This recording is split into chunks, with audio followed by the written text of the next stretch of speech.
Hello everyone, I am Mano Scaling, and I am here to help you today. I know you use this video to fall asleep, so before that, please like the video and subscribe to the channel, and also tell me where you are from and what time you are watching. Now get comfortable and relax.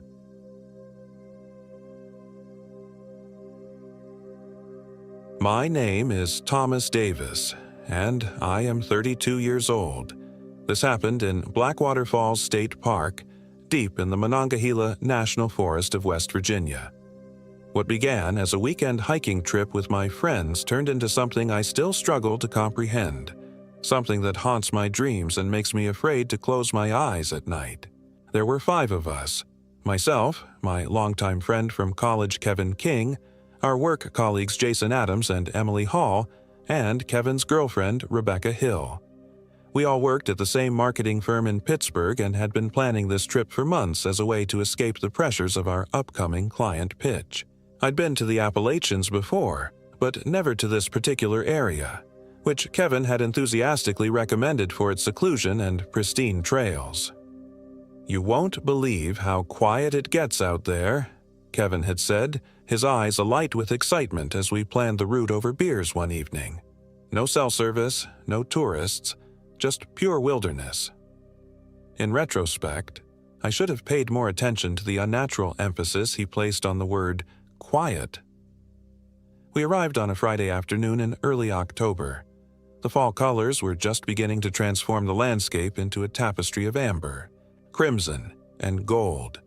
The air was crisp with that distinct autumn chill that makes you feel alive, carrying the earthy scent of decaying leaves and pine. We parked at a small, unmarked lot at the trailhead that Kevin had somehow known about, despite it not appearing on any of the official park maps. "Trust me," he'd said with that crooked smile of his, "I found this spot last year. It leads to the best views in the park." Jason, always the cautious one, had frowned at this.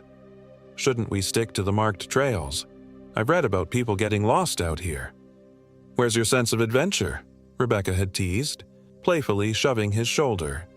She and Kevin had been dating for only a few months, but they shared the same reckless enthusiasm for the outdoors. Besides, Kevin knows these mountains like the back of his hand. I noticed Emily glancing uneasily at the dense forest ahead but saying nothing. She was the newest addition to our friend group, having joined the company only 6 months prior. She was reserved, thoughtful, with an analytical mind that had quickly earned her respect at work. I caught her eye and gave what I hoped was a reassuring smile. "It'll be fine," I said, hoisting my backpack. "Kevin hasn't gotten us killed yet." Little did I know how those words would come back to haunt me. The first few hours of hiking were pleasantly uneventful. The trail Kevin led us on was narrow but discernible, winding through towering oak and maple trees. The forest floor was a soft carpet of fallen leaves that muffled our footsteps. The only sounds were our occasional conversations, the distant call of birds, and the rhythmic crunch of our boots against the ground. As afternoon faded into evening, we came upon a small clearing that Kevin declared perfect for setting up camp. It was nestled in a shallow valley between 2 ridges, with a small stream gurgling nearby. The clearing was roughly circular, perhaps 30 feet in diameter, surrounded by ancient trees whose highest branches seemed to reach for one another, creating a canopy that left only a small circle of visible sky above. "This place is perfect," Kevin declared, dropping his pack. "I call it Whisper Hollow." "You named it?" Emily asked, setting her backpack down carefully. "Yeah," Kevin replied with a shrug. "Came across it last time I was here. Spent the night. It's special." "Why Whisper?" I asked, feeling a sudden, inexplicable chill despite the physical exertion of our hike. Kevin's expression shifted almost imperceptibly. "You'll see when night falls. The wind through these trees. It sounds like whispering." We busied ourselves with setting up camp. 3 tents arranged in a rough semicircle, gathering firewood, and preparing dinner. As the sun dipped below the ridge, Jason got a modest fire going and we settled around it, passing a flask of whiskey and sharing stories. Rebecca was midway through recounting an encounter with a black bear during her last camping trip when I first noticed it: the stillness. It had fallen upon us so gradually that I hadn't immediately registered its presence, but now it struck me with the force of a physical blow. The forest had gone completely silent. No insects chirping, no rustling leaves, no distant calls of nocturnal creatures awakening for their nightly hunt. Nothing. I glanced at the others to see if they'd noticed. Emily's posture had gone rigid, her eyes darting to the darkened forest around us. Jason was staring intently into the fire, his brow furrowed. Only Kevin and Rebecca seemed unperturbed, continuing their animated conversation. Then came the whispers. At first, I thought it was just the wind through the trees, as Kevin had described. A soft, susurrant sound, almost like the static of a radio tuned between stations. But there was no wind. The air was completely still, yet the sound persisted, seeming to come from everywhere and nowhere at once. "Do you hear that?" Emily suddenly asked, her voice unnaturally loud in the quiet clearing. Kevin glanced up at her, that same strange smile playing at his lips. "The whispers? I told you. That's why I named this place." "It's just the wind," Rebecca added, but there was something forced about her casual tone. "There is no wind," Jason pointed out, standing up to look around. "What the hell is that sound?" The whispers seemed to intensify, as if responding to our acknowledgement of them. I strained to make out words, patterns, anything familiar in the noise, but it remained just beyond comprehension, a tantalizing, almost language that teased the edges of understanding. "It's nothing to worry about," Kevin assured us, poking at the fire. "Just a quirk of the acoustics in this hollow. Sound carries weirdly here. It's probably just distant water or wind from higher up the mountain." His explanation made sense, and I felt my tension ease slightly. Still, I noticed that Emily had moved closer to the fire, her arms wrapped around herself despite the warmth of the flames. "I don't like it," she said quietly, her eyes fixed on the darkness beyond our camp. "It feels wrong." "You're just not used to being away from the city," Rebecca said dismissively. "Nature has its own sounds." "This isn't nature," Emily insisted, her voice taking on an edge I'd never heard before. "This is something else." An uncomfortable silence fell over our group, broken only by the persistent whispering from the surrounding forest. Kevin finally sighed and stood up. "Look, if it's bothering everyone this much, we can move camp tomorrow. But it's too dark now, and we're already set up. Let's just get some sleep, and everything will seem less creepy in the morning. Okay?" No one argued. We doused the fire and retreated to our tents, Kevin and Rebecca in one, Jason and Emily each in their own, and me in mine. As I lay in my sleeping bag, I could still hear the whispers, somehow audible even through the fabric of my tent. They seemed to rise and fall in intensity, occasionally swelling to a frenzied pitch before subsiding again. I must have eventually fallen asleep, because the next thing I knew, I was awakened by a scream. I bolted upright, momentarily disoriented in the pitch blackness. The scream had been short, abruptly cut off, and I couldn't tell who it had come from or which direction it had originated. I fumbled for my flashlight and unzipped my tent, tumbling out into the clearing. The night was oppressively dark, the sliver of moon above providing barely enough light to make out the shapes of the other tents. My flashlight beam cut through the darkness, illuminating patches of ground, tree trunks, the edge of Jason's tent. "Hello?" I called out, my voice sounding thin and feeble in the vast silence. "Is everyone okay?" The whispers had stopped, I realized. The forest was now completely, unnaturally silent. One by one, the others emerged from their tents. First Jason, then Kevin and Rebecca. All looked as confused and frightened as I felt. "Who screamed?" Jason demanded, his own flashlight beam dancing erratically around the clearing. "I thought it was you," Kevin said, running a hand through his disheveled hair. "Where's Emily?" Rebecca suddenly asked, and my blood ran cold. We all turned toward Emily's tent. It was zipped shut, appearing undisturbed in our flashlight beams. "Emily," I called out, moving toward her tent. "Are you okay?" No response.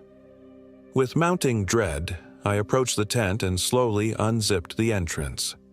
My flashlight revealed an empty sleeping bag neatly laid out as if waiting for its occupant to return.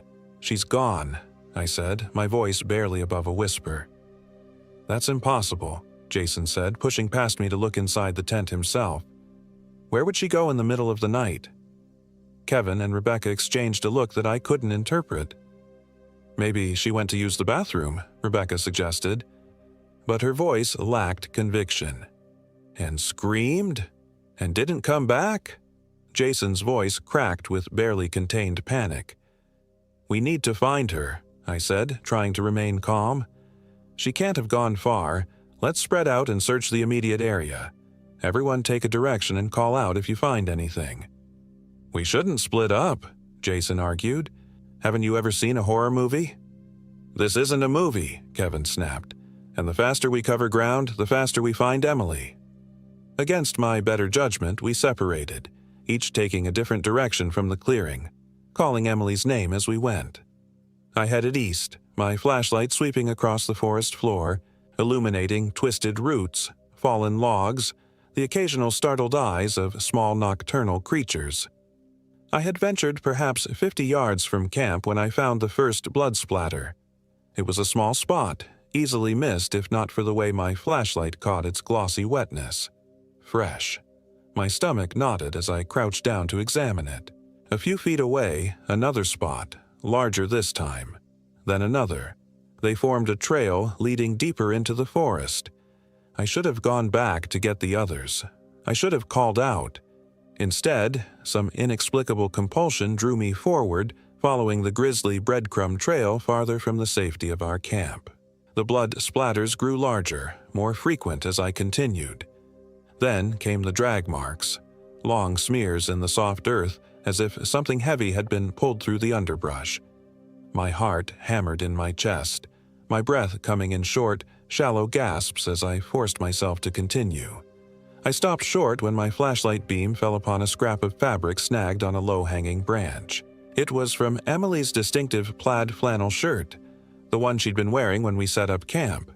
It was torn and stained with something dark. "Emily," I called out, my voice breaking. "Emily, can you hear me?" The whispering started again, louder this time, seeming to come from directly ahead. I moved forward, guided by the sound until I emerged into another, smaller clearing. What I saw there stopped me cold. Emily was suspended about 6 feet off the ground, her body held spread eagle between 4 trees. But not by rope or wire, by what appeared to be living branches that had somehow grown around her wrists and ankles, binding her to the trees. Her head hung limply forward, her dark hair obscuring her face. Blood dripped steadily from her fingertips to the forest floor below. I stood frozen in horror, unable to process what I was seeing.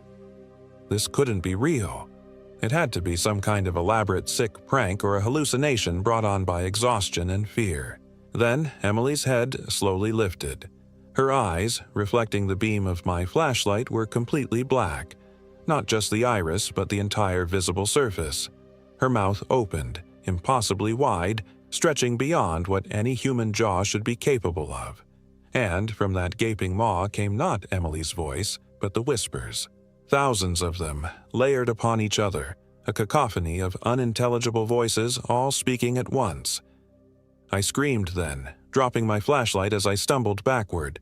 The beam rolled, illuminating Emily's twisted form for a moment before settling on something else, a figure standing at the edge of the clearing that I hadn't noticed before. It was Kevin. He was standing perfectly still, watching the scene with an expression that wasn't shock or horror, but something akin to reverence. His eyes reflected my fallen flashlight beam with the same unnatural blackness as Emily's. "Kevin?" I gasped, my voice barely audible. He turned to look at me, his movements unnaturally fluid. "You weren't supposed to find her yet, Thomas," he said, but his voice was wrong, layered with the same whispers that emanated from Emily's distorted mouth. "None of you were supposed to wake up until it was time." I scrambled backward, my feet slipping on the damp earth. What the hell is going on? What happened to Emily? What's wrong with you? Kevin smiled, a grotesque stretching of lips that revealed too many teeth. Nothing is wrong with me. I've simply been improved. As Emily is being improved now, as you will be soon. Improved? I echoed stupidly, still retreating. The hollow has been waiting for so long, Kevin continued, taking a step toward me. It needs vessels, strong bodies to carry its influence beyond these woods. I found it last year, you know. Or rather, it found me. I was alone then, and it could only take me. But I promised to bring it more, and I keep my promises. My back hit a tree, stopping my retreat. Kevin continued his approach, moving with that same unnatural fluidity, as if his joints worked differently now. "What are you talking about?" I demanded, desperately trying to keep him talking while I searched for an escape route. "What is it?" Kevin's smile widened impossibly. "The whisper, the voice of the forest. The old ones called it by many names, but none of them matter now. All that matters is that it's hungry, and it's chosen us." From behind him, Emily's suspended body began to twitch and convulse, the branches holding her writhing like tentacles. The whispers emanating from her grew louder, more frenzied. "It's starting," Kevin said with evident delight. "She's almost ready, and once she's complete, we'll go back for the others." The thought of Jason and Rebecca, unaware of what awaited them, spurred me to action. With a desperate surge of adrenaline, I lunged to the side, snatching up my fallen flashlight and swinging it as hard as I could at Kevin's head. The heavy metal connected with a sickening crunch. Kevin staggered but didn't fall. Instead, he touched the spot where I'd hit him, his fingers coming away dark with blood. He looked at it with mild curiosity, then back at me. "That wasn't very friendly, Thomas," he said, the whispers in his voice intensifying. "But it doesn't matter. You can't stop this. None of us can." I didn't wait to hear more. I turned and ran, crashing through the underbrush, branches whipping at my face and arms as I fled. Behind me, I could hear Kevin's laughter, interwoven with those terrible whispers, following me through the darkness. I had no sense of direction, no idea if I was heading back toward our camp or deeper into the forest. All I knew was that I had to get away, had to find Jason and Rebecca before whatever had taken Kevin and Emily got to them too. By some miracle, I stumbled back into our clearing. The tents stood just as we'd left them, illuminated by the weak moonlight. I rushed to Jason's tent first, tearing open the zipper. Empty. My heart sinking, I moved to Kevin and Rebecca's tent, already knowing what I would find. The beam of my flashlight revealed 2 empty sleeping bags, neatly arranged. I was alone. The whispering started again, coming from all around me now, louder and more insistent than before. Through the cacophony, I could almost make out words now, enticing, promising, threatening, beckoning me to give in, to join the others, to become improved. I grabbed my backpack from my tent, not bothering with anything else, and started running along the trail we'd taken into the hollow. If I could just make it back to the car, back to civilization, I might have a chance. The forest seemed to fight my escape. Roots rose up to trip me, branches swung down to block my path. The very ground beneath my feet shifted and rolled like a living thing. The whispers grew to a roar, drowning out the sound of my own labored breathing and pounding heart. Then, ahead in the darkness, I saw them. Jason and Rebecca standing side by side in the middle of the trail, blocking my way. Even in the weak beam of my failing flashlight, I could see that their eyes had the same unnatural blackness as Kevin's and Emily's. "Join us, Thomas," they said in unison, their voices a blend of their own and that terrible whispering. "The Hollow has chosen you. It's an honor." I skidded to a halt, casting about desperately for another escape route. To my left, the ground sloped steeply downward, a treacherous descent in the darkness. But my only option. I veered sharply and threw myself down the incline. I tumbled and slid, my body collecting cuts and bruises as I crashed through undergrowth and over rocks. The roar of the whispers followed me, but grew fainter as I put distance between myself and whatever entities now inhabited the bodies of my friends. At the bottom of the slope, I found myself on another trail, wider, more clearly marked, an official park trail. Hope surged within me as I staggered to my feet and began running again, following the trail in what I prayed was the direction of the park entrance. Dawn was breaking by the time I reached the parking lot, the first weak rays of sunlight filtering through the trees. My car sat where I'd left it, a beautiful sight that brought tears to my eyes. I fumbled with my keys, glancing constantly over my shoulder, expecting at any moment to see Kevin or one of the others emerging from the forest. As I pulled out of the lot, I caught a glimpse in my rearview mirror, 4 figures standing at the edge of the forest, watching my departure. Even at a distance, I could see that their eyes reflected the early morning light with an unnatural gleam. I reported my friends missing as soon as I reached cell service, but when search and rescue teams combed the area I described, they found nothing. No camp, no signs of Emily's horrific transformation, no evidence that any of us had ever been there at all.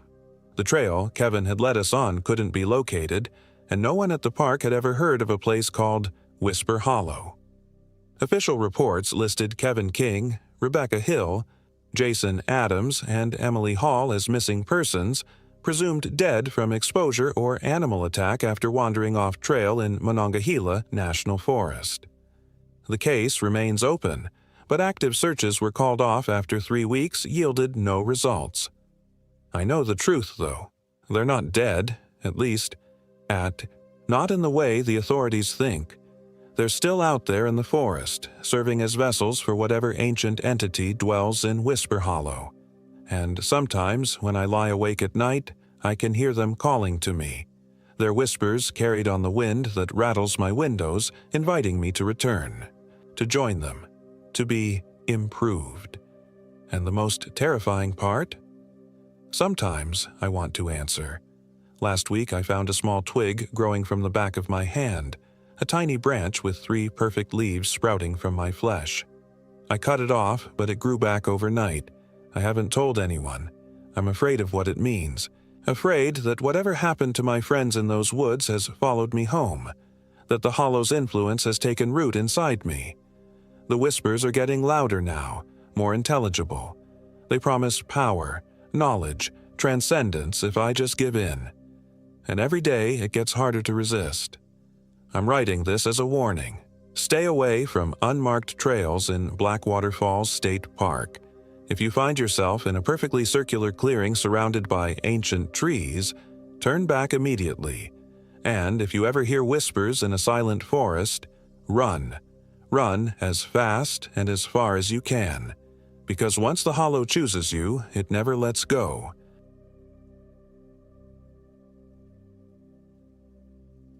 My name is Laura Adams, and I am 32 years old.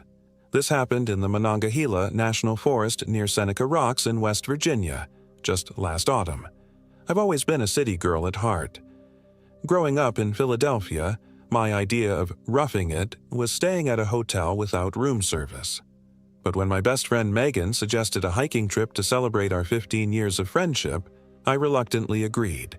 She'd been through a rough divorce and needed to get away. How could I say no? It'll be cathartic, Megan had insisted over our weekly coffee. Just you, me, and nature for 4 days. No distractions, no responsibilities. Her eyes had that spark I hadn't seen since before her ex-husband Tyler began his campaign of emotional warfare. No showers, no comfortable beds, and plenty of bugs, I'd countered, but my resistance was already crumbling against her enthusiasm. The drive to Monongahela National Forest took nearly 6 hours from Philly.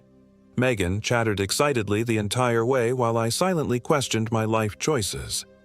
As we wound our way through the increasingly narrow roads of the Appalachians, the towering trees crowded in, their autumn foliage a riot of crimson and gold that would have been beautiful if it didn't feel so confining. "We're almost at the trailhead," Megan said, consulting her GPS. "Just another 15 minutes. I nodded, eyeing the darkening sky. We should hurry if we want to set up camp before nightfall." She laughed. "When did you become such a worrier, Laura? We have headlamps. Besides, I've got the route all planned out. We'll hike about 4 miles today to our first campsite near Spruce Knob." The ranger station was a small wooden building that looked like it had been standing since before the Depression. Inside, an older man with weathered skin and calculating eyes sat behind a desk cluttered with maps and brochures. His name tag read, "Frank Dawson, Senior Ranger." "Afternoon, ladies," he greeted us, his Appalachian drawl as thick as honey. "Heading into the wilderness?" Megan took charge, presenting our permits and outlining our planned route through the Seneca Creek backcountry. Ranger Dawson's eyes narrowed slightly when Megan mentioned we'd be passing near something called the Hollows. He cleared his throat. "That's quite ambitious for first-timers. Maybe stick to the main trails." "Oh, we'll be fine," Megan insisted, waving away his concern. "I've done tons of research." The ranger studied us for a moment longer than was comfortable. "Well, at least promise me you'll stay on the marked paths. Some of those old mining routes can be treacherous, especially after rain." He pulled out a map and circled an area with a red pen. "This whole section here, locals call it the Hollows, has unstable ground from the old coal mines. And with the heavy rains we've had this season..." He let the sentence hang ominously. "We'll be careful," I assured him, suddenly grateful for my obsessive packing that included a first aid kit, emergency beacon, and enough protein bars to survive a minor apocalypse. "One more thing," he added as we turned to leave. "You might hear some strange things at night. The wind through these mountains creates some unusual sounds. Nothing to worry about." Something about the way he said it made my skin prickle. The first mile of hiking was actually pleasant. The weather was crisp but not cold, and the forest was alive with activity. Birds calling, squirrels darting about, leaves rustling. The path was well maintained and gently sloping, lulling me into a false sense that maybe this wouldn't be so bad after all. "See? Isn't this better than being cooped up in your apartment grading papers all weekend?" Megan asked, her pace quick and energetic. I had to admit it was. There was something refreshing about being disconnected from emails and student demands. I took a deep breath of the pine-scented air, feeling some of the tension leave my shoulders. "Okay, you were right. This is nice." The trouble began during our second hour on the trail. The path narrowed and became less defined, requiring us to check Megan's trail map more frequently. The gentle slope turned into a challenging incline that had my calves burning in protest. "Are you sure this is the right way?" I asked, pausing to catch my breath. The trees seemed denser here, cutting off much of the fading daylight. Megan consulted her map and GPS. "Yeah, definitely. We just need to keep heading southeast for another 2 miles. Then we'll make camp near Seneca Creek." I took a swig from my water bottle and adjusted my too-heavy backpack. "Lead on, then." Another hour passed, and the woods began to change. The vibrant autumn colors gave way to grayer, sicker-looking trees. Many were dead or dying, their twisted branches reaching up like arthritic fingers. The undergrowth thinned, revealing dark soil that looked almost black in places. "Megan, check the map again. This doesn't look right." She frowned at her phone. "That's weird. We should have hit Seneca Creek by now." She looked up at the sky, which was only visible in patches through the canopy. "And I think we've been heading more east than southeast." A knot formed in my stomach. "Are we lost?" "No, not lost. Just temporarily misplaced. Let me see if I can get a better GPS signal." While Megan fiddled with her phone, I had the distinct feeling we were being watched. I scanned the surrounding forest but saw nothing except trees and shadows. Yet the sensation persisted, like invisible fingers tracing the back of my neck. "Damn it," Megan muttered. "I'm not getting any signal out here." "What about the paper map?" "I can't quite figure out where we are on it. None of these landmarks match up." There was an edge of panic in her voice that I'd never heard before. "Okay, let's not freak out," I said, trying to sound calmer than I felt. "We can just backtrack to where the trail was clear." Megan nodded, looking relieved to have a plan. Good idea. We turned around and began retracing our steps. At least, we tried to. Within 15 minutes, it became apparent that we couldn't identify our original path. The forest floor was covered in a thick carpet of leaves that showed no clear footprints, and every direction looked frustratingly similar. The light was fading fast now. We needed to make a decision. Let's just make camp here, I suggested. In the morning, we can climb to higher ground and try to get our bearings. It wasn't ideal, but Megan reluctantly agreed. We found a small clearing and began setting up our tent with efficiency born of growing anxiety. As I hammered in the last stake, a sound echoed through the trees, a high, keening wail that was neither human nor animal. We both froze. What was that? I whispered. Megan's face had gone pale. Probably just the wind. Remember what the ranger said? I nodded, not believing it for a second but grateful for the rational explanation. We finished setting up camp in tense silence, jumping at every snapping twig and rustling leaf. Night fell with alarming swiftness, bringing with it a bone-deep chill that seemed to seep up from the ground itself.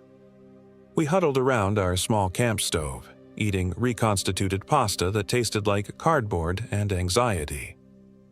"So," Megan said, clearly trying to lighten the mood, "how's the dating scene in your department? Any eligible professors catching your eye?" I forced a smile. There's a new environmental science professor who's not terrible to look at. But I don't know, academic politics makes it complicated. She nudged me with her elbow. Since when does Laura Adams let complicated stop her? Our laughter felt wrong in the oppressive silence of the forest, like we were intruders at a funeral. That night, I dreamed of digging. In my dream, my hands clawed at the black earth, desperate to uncover something vital buried deep below. But the more I dug, the more the soil seemed to swallow my arms, pulling me down instead. I woke with a gasp, drenched in cold sweat despite the near-freezing temperature. The inside of the tent was pitch black. I fumbled for my phone to check the time. 3:27 a.m. Beside me, Megan's sleeping bag was empty. "Megan," I whispered, heart suddenly pounding. When there was no answer, I called louder. "Megan!" I scrambled out of the tent, flashlight in hand. The beam cut weakly through the darkness, revealing our deserted campsite. The remains of our dinner sat undisturbed. Megan's hiking boots were still neatly placed outside the tent entrance. She'd left barefoot? In near-freezing temperatures? "Megan!" I shouted, panic drowning out any concern about what else might be in these woods. A rustling from behind me made me whirl around. The beam of my flashlight caught a figure at the edge of our clearing. Megan, standing motionless in her pajamas, barefoot on the frozen ground. Relief flooded through me. "Jesus, Meg, you scared the hell out of me. What are you doing out here?" She didn't respond. As I approached, I noticed something wrong with how she was standing. Too straight, too still, and her eyes. They were open but vacant, staring fixedly at something I couldn't see. "Megan!" I reached out to touch her shoulder. Her skin was ice cold. At my touch, she blinked slowly, like someone coming out of a trance. "Laura." Her voice was small and confused. "Why are we outside?" "You tell me. I woke up, and you were gone."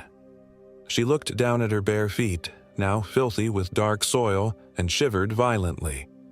I don't remember getting up." I led her back to the tent, wrapping an emergency blanket around her shoulders. "You must have been sleepwalking." "I've never sleepwalked in my life," she mumbled, teeth chattering. I helped her into dry clothes and tucked her back into her sleeping bag. "First time for everything, I guess. Let's try to get some sleep. I'll zip our bags together so I'll notice if you try to wander off again." Despite my brave words, I lay awake for the rest of the night, listening to every sound from the forest around us. Just before dawn, I heard it again, that eerie, keening wail. Closer this time. It sounded almost like a name being called, stretched and distorted beyond recognition. When morning finally came, Megan had no recollection of her midnight wandering. I debated whether to even tell her, not wanting to add to her stress, but eventually decided honesty was the better policy. "That's disturbing," she said after I'd explained. "Maybe we should head back today. Try again another time." I was shocked. This retreat was so unlike the stubborn friend I knew. "Are you sure? You were the one all gung-ho about this trip." She rubbed her arms, looking around nervously. "I just have a bad feeling, like we shouldn't be here." I couldn't argue with that. I'd had the same feeling since we'd entered this blighted section of forest. "Okay, let's pack up and try to find our way back." But which way was back? After a quick breakfast, we studied the map again, trying to identify any landmarks that might help orient us. In the daylight, I noticed something we'd missed the day before, a thin line representing an old mining road about half a mile east of our presumed position. "If we can find this road," I said, pointing to it on the map, "it should lead us to a ranger station eventually." Megan nodded, looking more like herself after a cup of instant coffee. Good plan. We packed up camp efficiently and began hiking east, using the weak morning sun as our guide. The forest seemed different in the daylight, less menacing but somehow more wrong. The trees were more obviously diseased up close, with strange fungal growths erupting from their trunks. The ground was oddly sunken in places, creating shallow depressions filled with stagnant water. "What do you think happened here?" Megan asked quietly. "Some kind of blight? Maybe acid rain from the coal plants. This whole region was heavily mined." We pressed on, careful to avoid the boggy areas. After about 40 minutes of hiking, the ground began to slope downward, and we found ourselves in what appeared to be a shallow valley. And there, cutting through the center, was an old dirt road, overgrown but still visible. "The mining road!" Megan exclaimed, her relief palpable. We hurried toward it, our spirits lifting for the first time since we'd gotten lost. According to the map, if we followed this road north, we'd eventually reach a ranger station or at least a main hiking trail. The road was in poor condition, rutted and washed out in places, but it was undeniably a human-made path.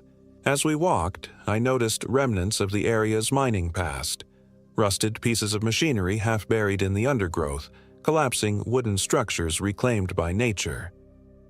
"Look," Megan pointed to a weathered sign barely legible through years of exposure. "Holloway Mining Co. Keep out." "The Hollows," I murmured, remembering the ranger's warning. "We must be in that unstable area he circled on the map." Megan's pace quickened. "Then let's get through it quickly." We followed the old mining road for about an hour, the valley gradually narrowing around us. The trees pressed closer to the path here, their branches forming a canopy that blocked much of the sunlight. Despite it being midday, it felt like dusk. Then, rounding a bend, we came upon the mine entrance, a dark maw carved into the hillside, partially collapsed but still gaping open like a wound in the earth. The area around it was clear of trees in an unnatural circle, as if nothing would grow near the entrance. Rusted mining equipment lay scattered about, abandoned in what must have been a hurried exit. "Let's keep moving," I said, disturbed by the sight.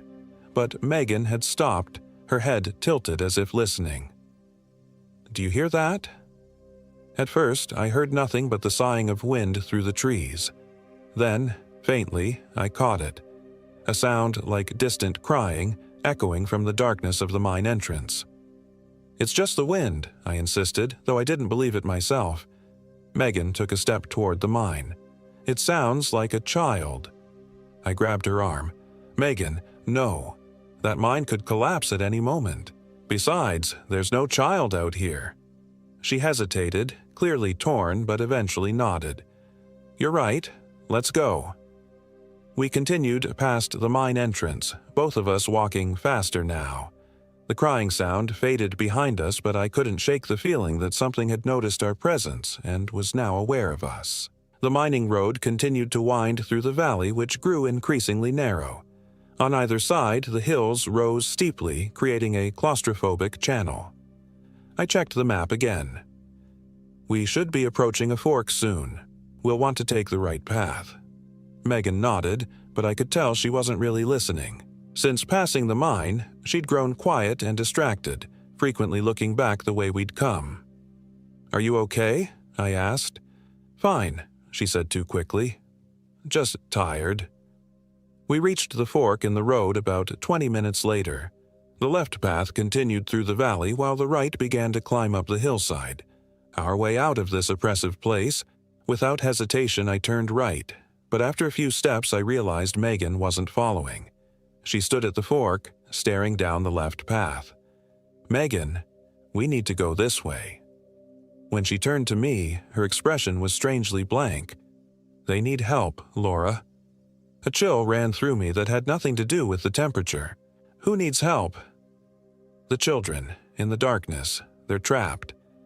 I walked back to her slowly, as one might approach a sleepwalker. "Megan, there are no children here. It's just us." Her eyes focused on me suddenly, clarity returning. She blinked in confusion. "What did I just say?"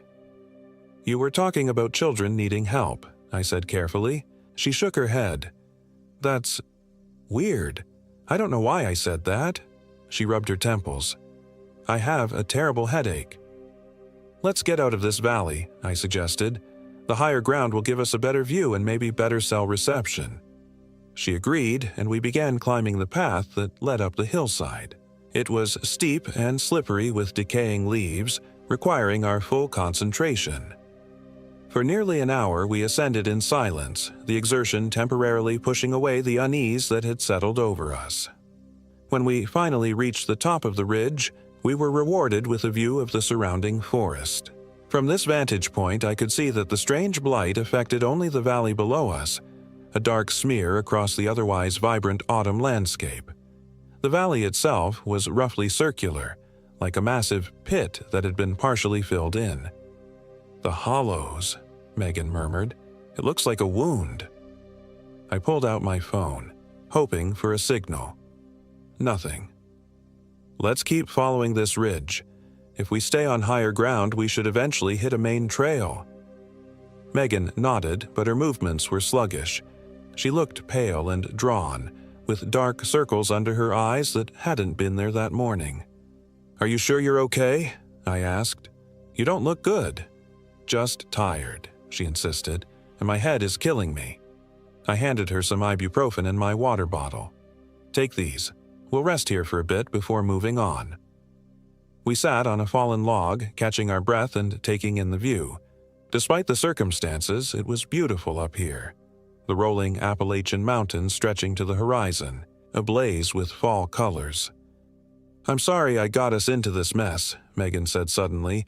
"I just wanted, I don't know, to feel strong again, after everything with Tyler." "Hey, we're going to be fine," I assured her. "We've got food, water, and shelter.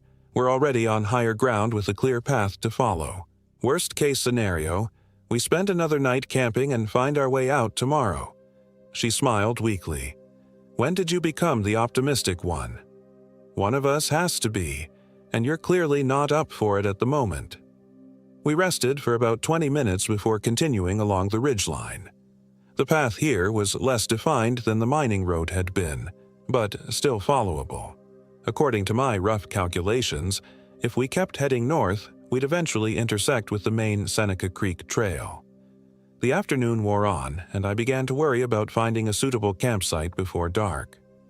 Megan was moving slower and slower, her earlier energy completely evaporated.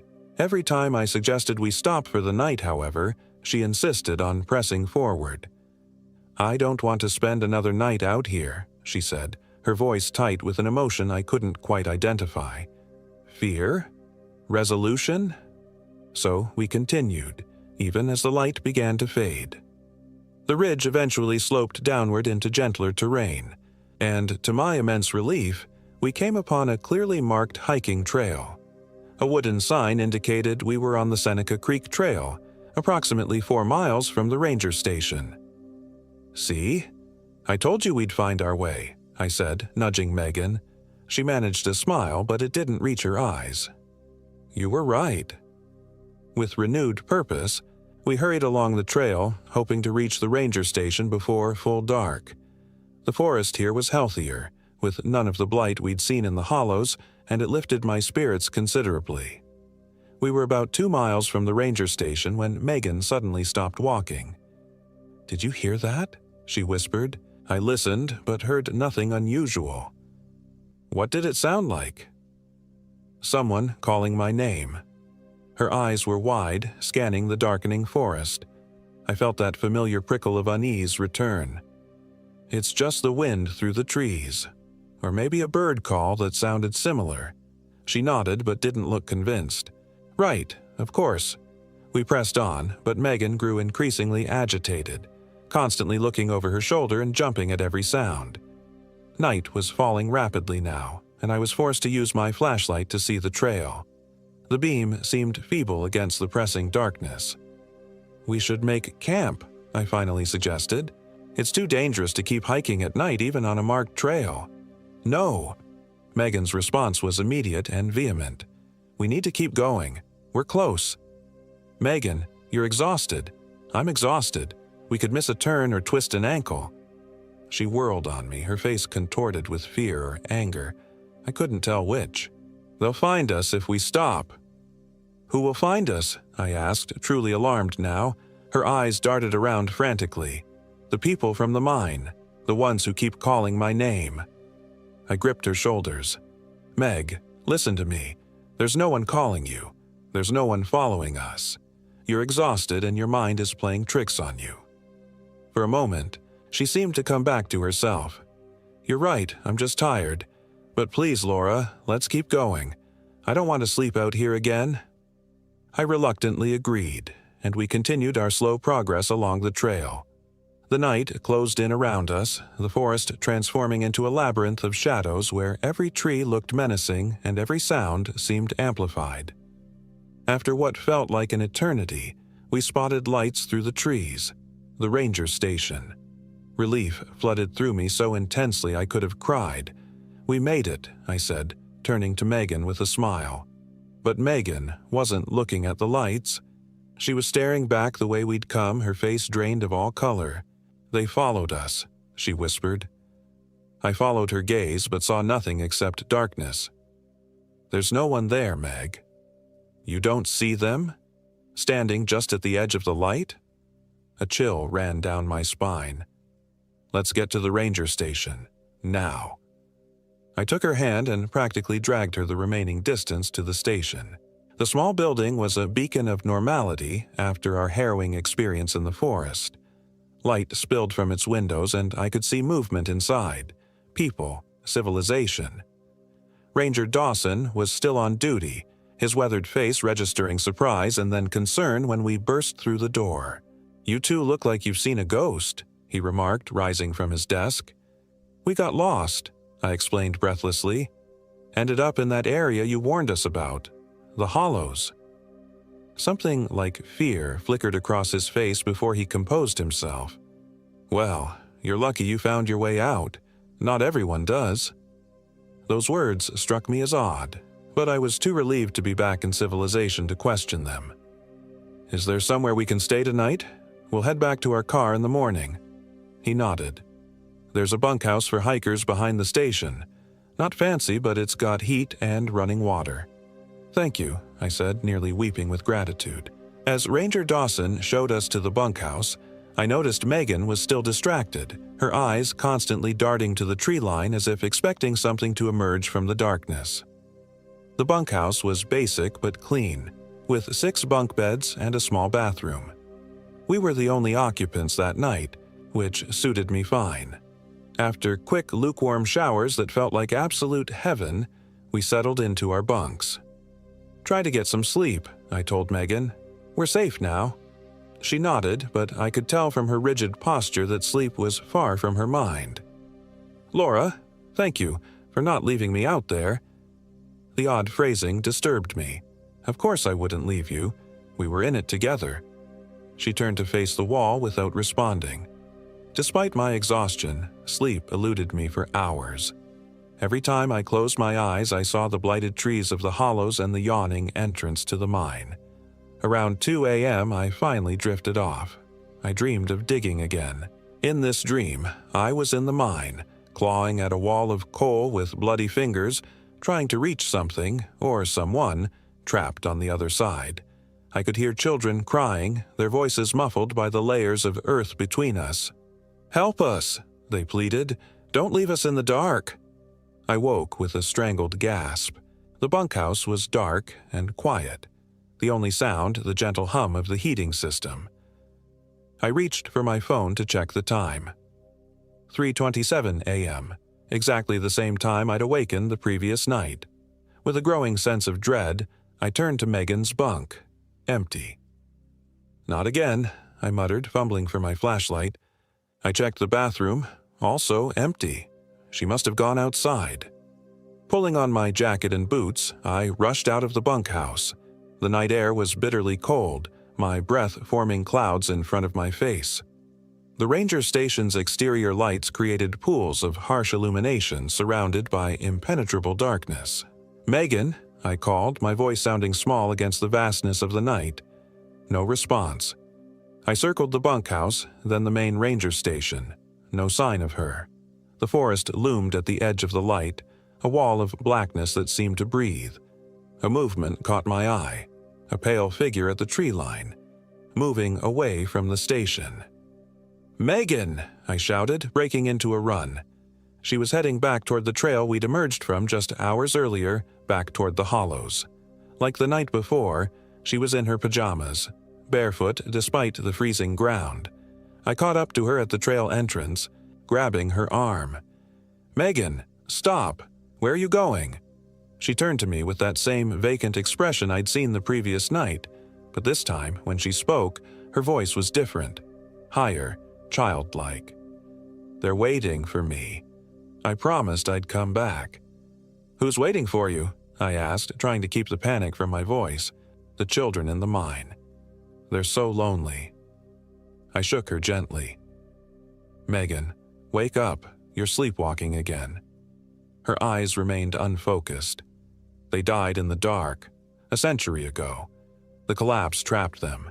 No one came to dig them out. A sick feeling settled in my stomach. I'd read somewhere that the Appalachian coal mines had claimed countless lives over the years, including those of children who worked the narrow seams adults couldn't access. But how would Megan know such specific details? "Let's go back to the bunkhouse," I urged, tugging her arm. "It's freezing out here." She resisted with surprising strength. "I have to go back, I promised."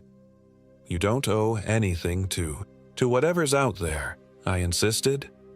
Her expression changed, hardening into something that looked nothing like my friend. "They chose me. I heard them calling. They showed me how lonely they've been, waiting all these years for someone to find them. That thing is not your friend, Megan. It's using you." Her laugh was chilling, a high, childish giggle that didn't belong to her. "They just want me to play with them, forever and ever." I heard a sound from behind me, the ranger station door opening. Flashlight beams cut through the darkness as Ranger Dawson and another man emerged. "Everything all right out here?" Dawson called, approaching cautiously. "My friend is sleepwalking," I explained, still holding Megan's arm. "She's trying to go back to the trail." The rangers exchanged a look I couldn't interpret. Dawson's companion, a younger man with a hard set to his jaw, murmured something I couldn't hear. "Let's get her inside," Dawson said, moving to Megan's other side. "It's not safe out here at night." Between the three of us, we managed to guide the still resistant Megan back to the bunkhouse. Once inside, she collapsed onto her bunk, instantly falling into what appeared to be normal sleep. The younger ranger left, but Dawson lingered, his expression troubled. "Has she done this before?" he asked quietly. "Just last night when we were camping. She got up and wandered outside. I found her standing in the dark, just staring." He nodded grimly. You were in the hollows yesterday, you said? Yes. We got lost and ended up following an old mining road through a valley. We passed an abandoned mine entrance. Dawson sighed heavily, suddenly looking much older. That would be the old Holloway mine. Bad business. What happened there?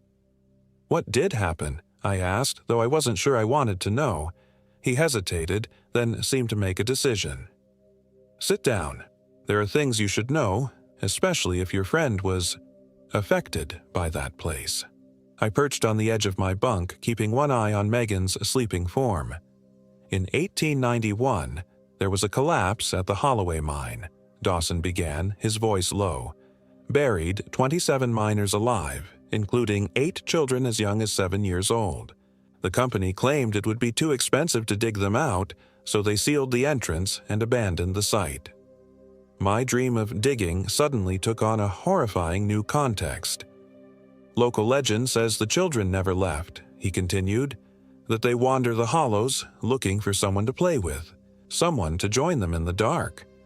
You don't actually believe that, I said, though the events of the past 2 days made me less certain than I sounded. Dawson's weathered face was solemn. What I believe doesn't matter, but every few years, hikers go missing in that area. Sometimes they're found wandering, talking nonsense about children calling them. Sometimes they're never found at all. I swallowed hard. And you just let people hike there? It's public land. We warn folks to stay on the marked trails, circle the hollows on their maps. Most people listen. He glanced at Megan. But some are more susceptible than others. Susceptible to what? To the call. He stood, adjusting his hat. Your friend heard it. That's why she keeps trying to go back. That's ridiculous, I protested, though Megan's behavior suggested otherwise. Maybe so, he conceded. But I'd get her out of here first thing in the morning if I were you. Back to the city, far away from the hollows. And don't let her out of your sight tonight. After Dawson left, I sat awake watching Megan sleep. Her rest was uneasy, punctuated by murmurs and twitches. Occasionally, her lips moved as if in conversation with someone I couldn't see. I must have dozed off eventually, because the next thing I knew, sunlight was streaming through the bunkhouse windows and Megan was sitting on the edge of her bed, fully dressed and looking remarkably normal. Morning, sleepyhead, she greeted me with a smile. The Rangers have coffee brewing in the main building. I blinked, disoriented by her apparent recovery. How are you feeling? Much better after a real shower and a night in an actual bed. Ready to head back to the car and put this wilderness adventure behind us. Her tone was light, her expression clear. No sign of the vacant-eyed woman who had tried to return to the mine in the middle of the night. You don't remember getting up last night? I asked cautiously. Her smile faltered. Did I sleepwalk again? You tried to go back to the trail, said something about promises to children. She laughed, but it sounded forced. That's crazy. I don't remember any of that. I studied her carefully. She seemed like herself, and yet there was something slightly off about her cheerfulness, an artificial quality that hadn't been there before.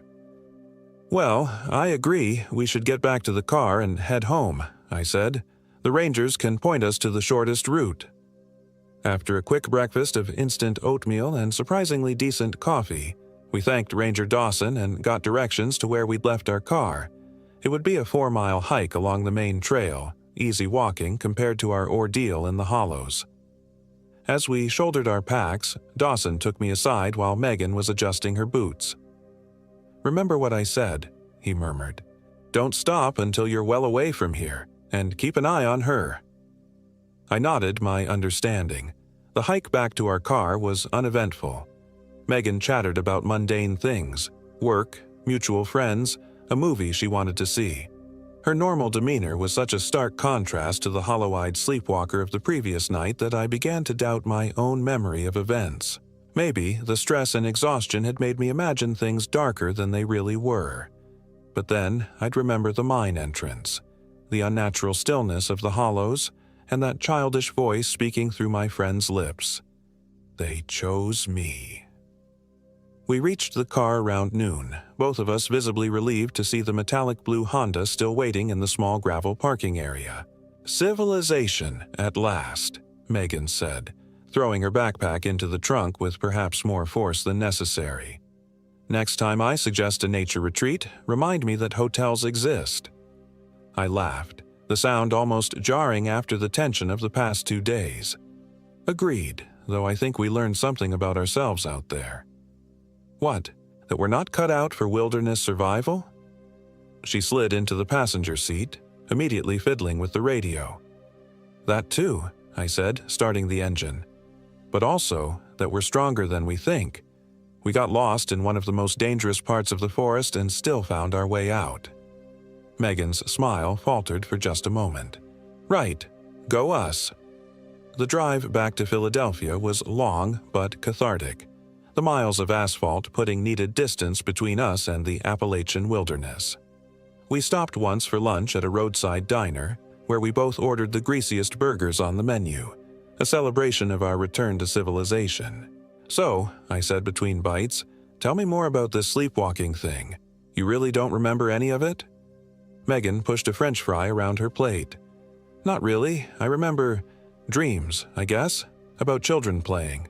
They wanted me to join them." She shrugged, attempting nonchalance. "Stress dreams, obviously.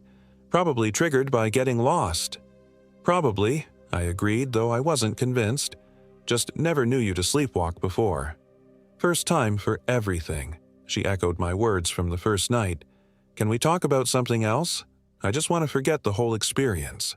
I dropped the subject, and we spent the rest of the drive listening to 90s pop hits and making plans for a proper spa weekend to make up for our disastrous camping trip. When I finally pulled up in front of Megan's Center City apartment, dusk was settling over Philadelphia.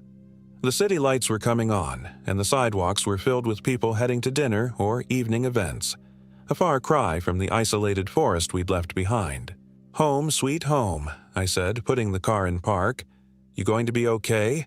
I can come up for a bit if you want company." Megan smiled, gathering her things. "I'm fine, really. Just need a long shower and about 12 hours of sleep in my own bed." She hesitated, then added, "Thanks for not leaving me out there." There it was again, that strange phrasing, as if I'd been tempted to abandon her. "Of course, that's what friends do." She leaned over and gave me a quick hug, then got out of the car. I watched until she disappeared into her building before driving the remaining few blocks to my own apartment. That night, I slept more soundly than I had in days, with no dreams of digging or lost children. The next morning dawned clear and crisp, a perfect fall Saturday that made the events in the Monongahela forest seem like a distant nightmare. I spent the day correcting papers from my freshman composition class and trying not to think about mines or hollow-eyed friends. Around 4 p.m., I texted Megan to check in. "Recovered yet? Thinking of ordering Thai tonight if you want to join." No response. By 8 p.m., with still no word from Megan, I began to worry. I called her cell, straight to voicemail. I told myself she was probably sleeping, or her phone had died. But a nagging sense of wrongness persisted. At 9 p.m., I gave in to my anxiety and drove to her apartment. The lights were off and repeated knocking yielded no response. I used the spare key she'd given me years ago for emergencies. "Megan," I called, stepping into the darkened apartment. "It's Laura. Are you here?" No answer. The apartment was cold and felt uninhabited, though her backpack from our trip lay just inside the door where she'd dropped it.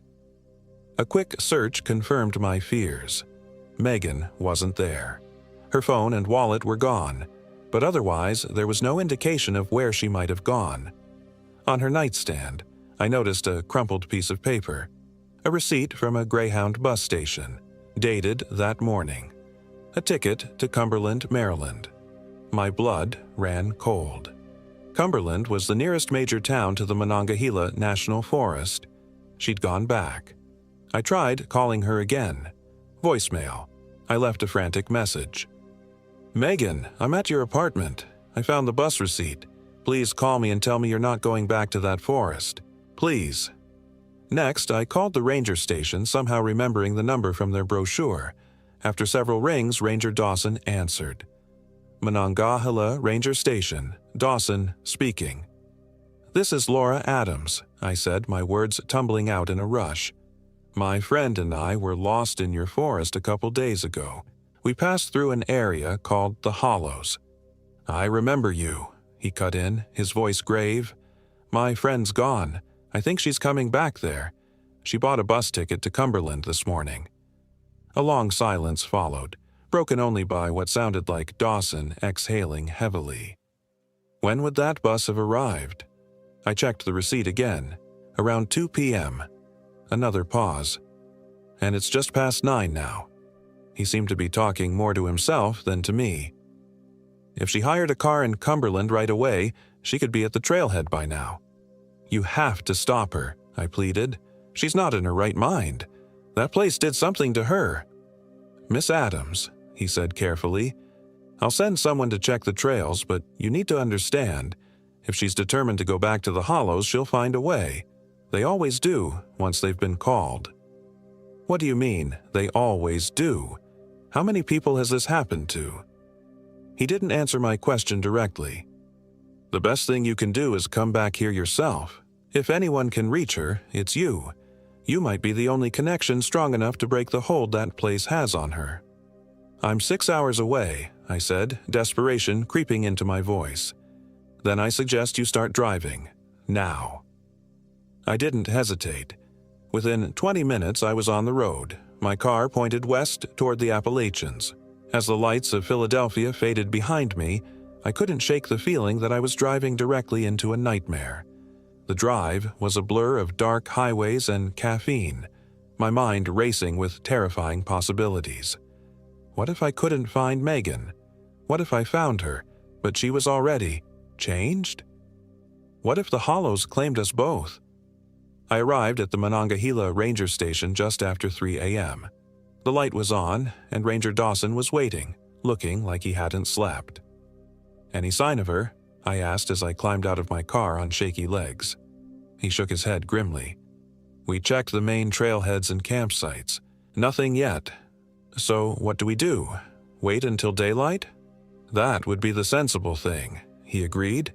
"But I don't think she's taking the marked trails. I think she's going straight for the Hollows, and there's only one direct route this time of night, the old mining access road." I felt sick at the thought of that blighted valley in darkness. "Then we need to go now." Dawson studied me for a moment. "You really care about your friend?" "She's like family," I said simply. He nodded, coming to a decision. "Let me get some gear." 20 minutes later, we were in his ranger truck, bouncing along a rutted service road that seemed barely passable. The truck's headlights cut through the darkness, illuminating trees that seemed to lean in toward us. "This road will get us close to the south end of the Hollows," Dawson explained. "It's not maintained, but it's faster than hiking in on foot."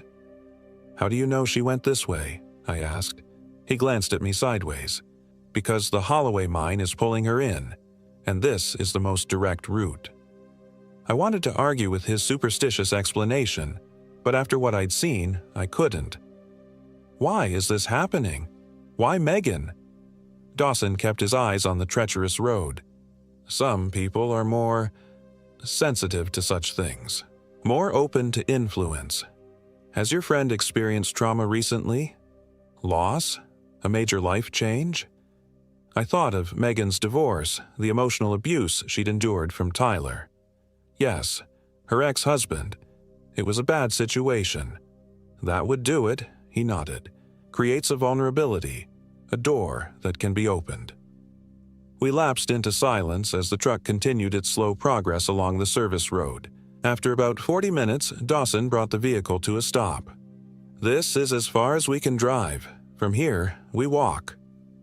The night air was bitterly cold as we stepped out of the truck. Dawson handed me a heavy-duty flashlight and what looked like a mining helmet with a lamp attached. "Put this on," he instructed. "Keeps your hands free and provides better visibility." As I adjusted the helmet, a distant sound drifted through the trees, that same keening wail we'd heard in the forest. "What is that?" I whispered. Dawson's face was grim in the harsh light of our lamps. "The call," he said simply. "They're excited. Someone's coming to join them." We set off into the forest, following a narrow, overgrown path that I never would have identified as a trail without Dawson's guidance. The trees here were sickly, with the same blighted appearance I remembered from the hollows. "How much farther?" I asked after about 20 minutes of tense hiking. "Not far. We're already on the edge of the hollows. The mine entrance is about half a mile ahead." The air grew colder as we progressed, with a dank, earthy smell that reminded me of a cellar after heavy rain. Our breath formed clouds in front of our faces. I noticed that the normal sounds of the forest, insects, birds, the rustle of small animals, had completely ceased. The only sound was our footsteps and that distant, haunting wail that seemed to be getting louder.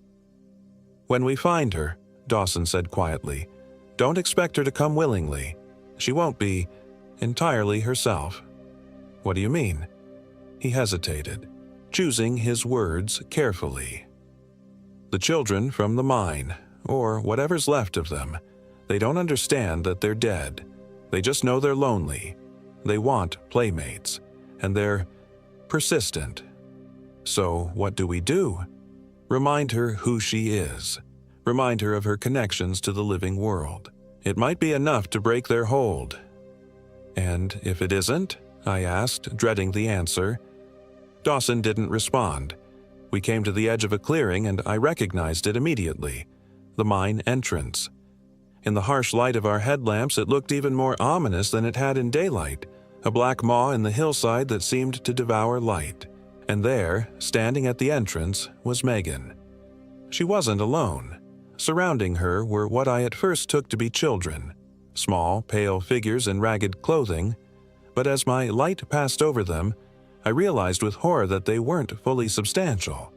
They flickered and wavered like reflections in disturbed water, their features blurred except for their eyes, dark, hollow pits that seemed to absorb the light. Megan stood among them, one hand extended toward the darkness of the mine entrance. She was smiling. "Megan," I called, my voice cracking with fear. She turned, and I saw that her eyes had changed. They were dark and empty, like those of the spectral children. "Laura," she said, her voice that same childish tone I'd heard at the ranger station. "You came to play, too." "Careful," Dawson warned. "Don't go any closer yet." The ghostly children had turned their attention to us, their insubstantial forms drifting closer. I could hear whispering now, a chorus of small voices too faint to make out individual words. "Megan, you need to come away from there," I said, trying to keep my voice steady. "This isn't right. You know this isn't right." Her smile faltered slightly. "But they're so lonely, Laura. They've been alone in the dark for so long. They just want friends." "They're dead, Megan," I said bluntly. "They've been dead for over 100 years. Whatever those things are, they're not children anymore." The whispering grew louder, angry now. The spectral forms moved between Megan and us, as if to block our access. "Don't listen to her," one of them said, its voice like dry leaves rustling. "She wants to take you away. Back to the pain." "Back to him," another added. Megan flinched at that. I realized they were talking about Tyler, using her trauma against her. "Megan, listen to me," I said, taking a step forward despite Dawson's restraining hand. "Remember why we went on this trip?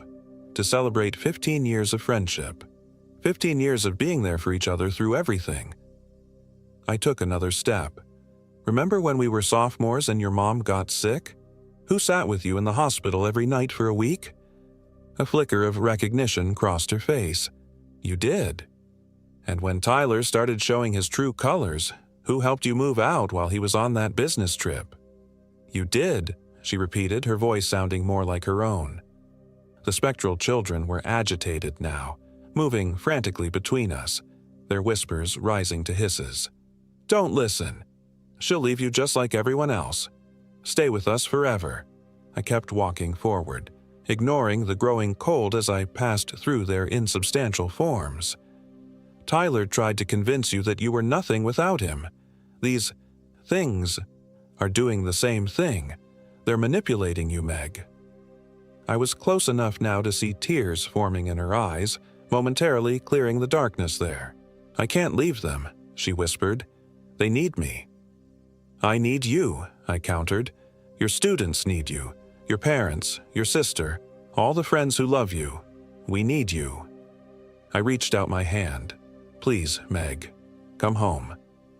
The mine entrance behind her seemed to darken further, as if gathering itself. The air crackled with a palpable malevolence. The spectral children were screaming now, their voices like wind through broken glass.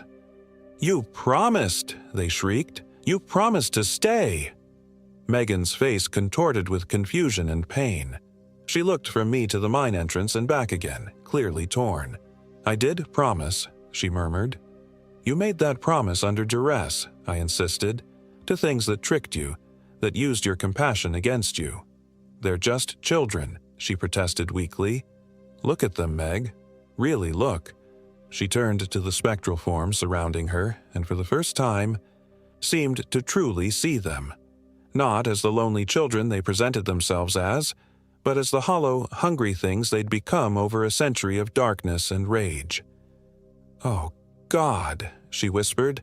"Take my hand," I urged. "Right now."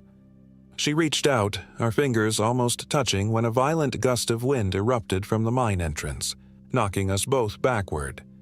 The spectral children swarmed around Megan, their forms elongating into something less human, more predatory. "She is ours." The voice that emerged from the collective was deep and resonant, nothing like a child's. Dawson was beside me now, helping me to my feet. "The entity from the mine," he muttered. "It's showing its true nature." The swarm of spectral forms had enveloped Megan completely now. I could barely see her within their churning mass, just glimpses of her terrified face. "What do we do?" I cried. Dawson pulled something from his jacket, a small cloth bag that he tossed directly into the swarm. It burst on impact, releasing a cloud of what looked like rust-colored dust. "Iron filings," he explained. "Old mining superstition. Weakened spirits tied to the earth." The effect was immediate. The swarm recoiled, the spectral forms dissipating like smoke in wind. Megan collapsed to the ground, suddenly free of their grip. I rushed to her side, lifting her semi-conscious form. "Meg, can you hear me?" Her eyes fluttered open. Normal eyes, tired and afraid, but her own. "Laura? I'm here. We're getting you out of this place." The mine entrance behind us emitted a deafening howl of rage. The ground began to tremble. "Run," Dawson ordered. "Now." Supporting Megan between us, we fled from the clearing as the tremors intensified. Behind us, I heard the sound of collapsing rock and earth, the mine entrance caving in on itself in a final paroxysm of thwarted rage. We didn't stop running until we reached Dawson's truck, half carrying Megan the entire way. She was weak but conscious, her eyes clear of that terrible emptiness. The drive back to the ranger station was silent, all of us too exhausted and shaken for conversation. Once there, Dawson insisted on checking Megan for injuries and signs of hypothermia. "Physically, she seems okay," he concluded, "but she should see a doctor when you get back to the city, and maybe a therapist." Megan, wrapped in a thermal blanket and clutching a mug of hot tea, nodded meekly. "Will she be normal again?" I asked quietly while Megan was in the bathroom. Dawson's weathered face was solemn. "Hard to say. The influence of that place, it leaves a mark, but having you nearby will help. You're her anchor to this world." When Megan emerged, looking marginally better after washing her face, Dawson spoke to both of us. "You should leave as soon as possible. Put as much distance between yourselves and the hollows as you can." "Trust me, we won't be coming back," I assured him. Dawn was breaking as Megan and I got into my car to begin the long drive back to Philadelphia. The eastern sky was lightening to a pale gold, the darkness receding. For the first hour, we drove in silence. Megan stared out the window, her expression unreadable. Finally, as we crossed the state line into Maryland, she spoke. "I heard them in Philadelphia," she said quietly. "That's why I came back. They were calling me, day and night." I gripped the steering wheel tighter. "And now?" She turned to look at me, and I was relieved to see only my friend in her eyes, tired and traumatized, but herself. "Silence," she said. "Just blessed silence." I reached over and squeezed her hand. "Let's keep it that way." 3 weeks have passed since our return from the Appalachians. On the surface, life has returned to normal. Megan is back at work, teaching high school English. I'm grading papers and planning next semester's courses. We meet for coffee, see movies, text about mundane things. But there are changes, subtle ones. Megan startles at sudden darkness. She keeps lights on in every room. Sometimes in mid-conversation, her eyes will drift to a point over my shoulder, as if listening for something I can't hear. She's seeing a therapist, which helps. We never talk about what happened at the mine, not directly, though it hangs between us like an invisible thread.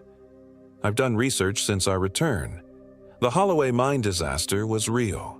27 miners, including 8 children, buried alive in 1891 when the company deemed rescue efforts economically unfeasible. The mine was sealed and abandoned. The dead left where they fell. Over the decades, dozens of hikers and campers have gone missing in that area. Some were found wandering, disoriented, and talking about children calling to them. Others were never found at all. Last night I woke at exactly 3:27 a.m., the room cold despite my closed windows. For a moment I thought I heard a faint, distant keening, that same horrible wail from the forest. But it was just the wind, surely. Just the wind through the city streets. I called Megan immediately, despite the hour. She answered on the first ring, as if she'd been waiting for my call. "Did you hear it?" she asked without preamble. My blood ran cold. "Hear what?" A long pause. "Nothing. It was nothing. Just a bad dream."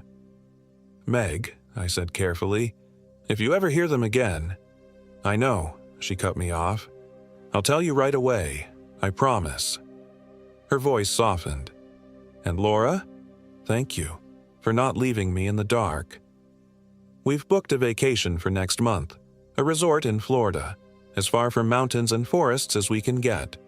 All light and open spaces. No shadows for things to hide in. I tell myself we're safe now, that the distance is enough, that whatever lurks in the hollows can't reach us here. But sometimes when I close my eyes, I still dream of digging, and sometimes I swear I hear children laughing, just at the edge of hearing. And Megan. Sometimes when she thinks I'm not looking, she turns toward the west, toward the distant mountains with an expression I cannot name, but that fills me with dread. I don't know if we truly escaped, or if we just bought some time. All I know is that I won't let my friend go back into the dark. Not ever again. Because the children from the mine are patient. They've waited over a century already, and they haven't forgotten her promise.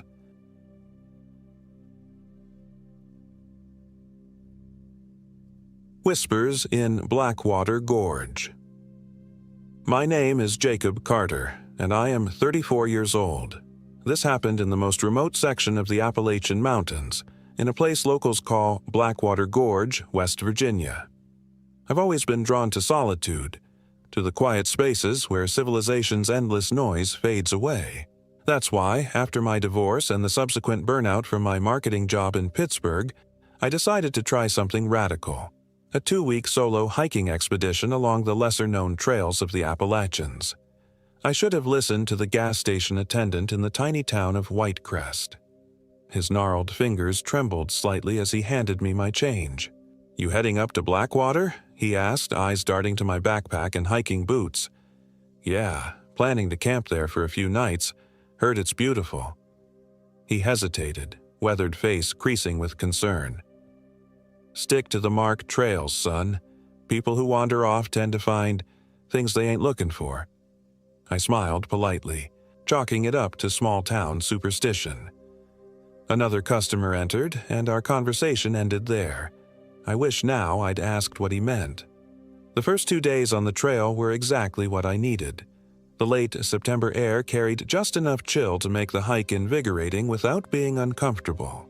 The forest was a kaleidoscope of early autumn colors: burnished golds, fiery oranges, and stubborn greens clinging to the last vestiges of summer.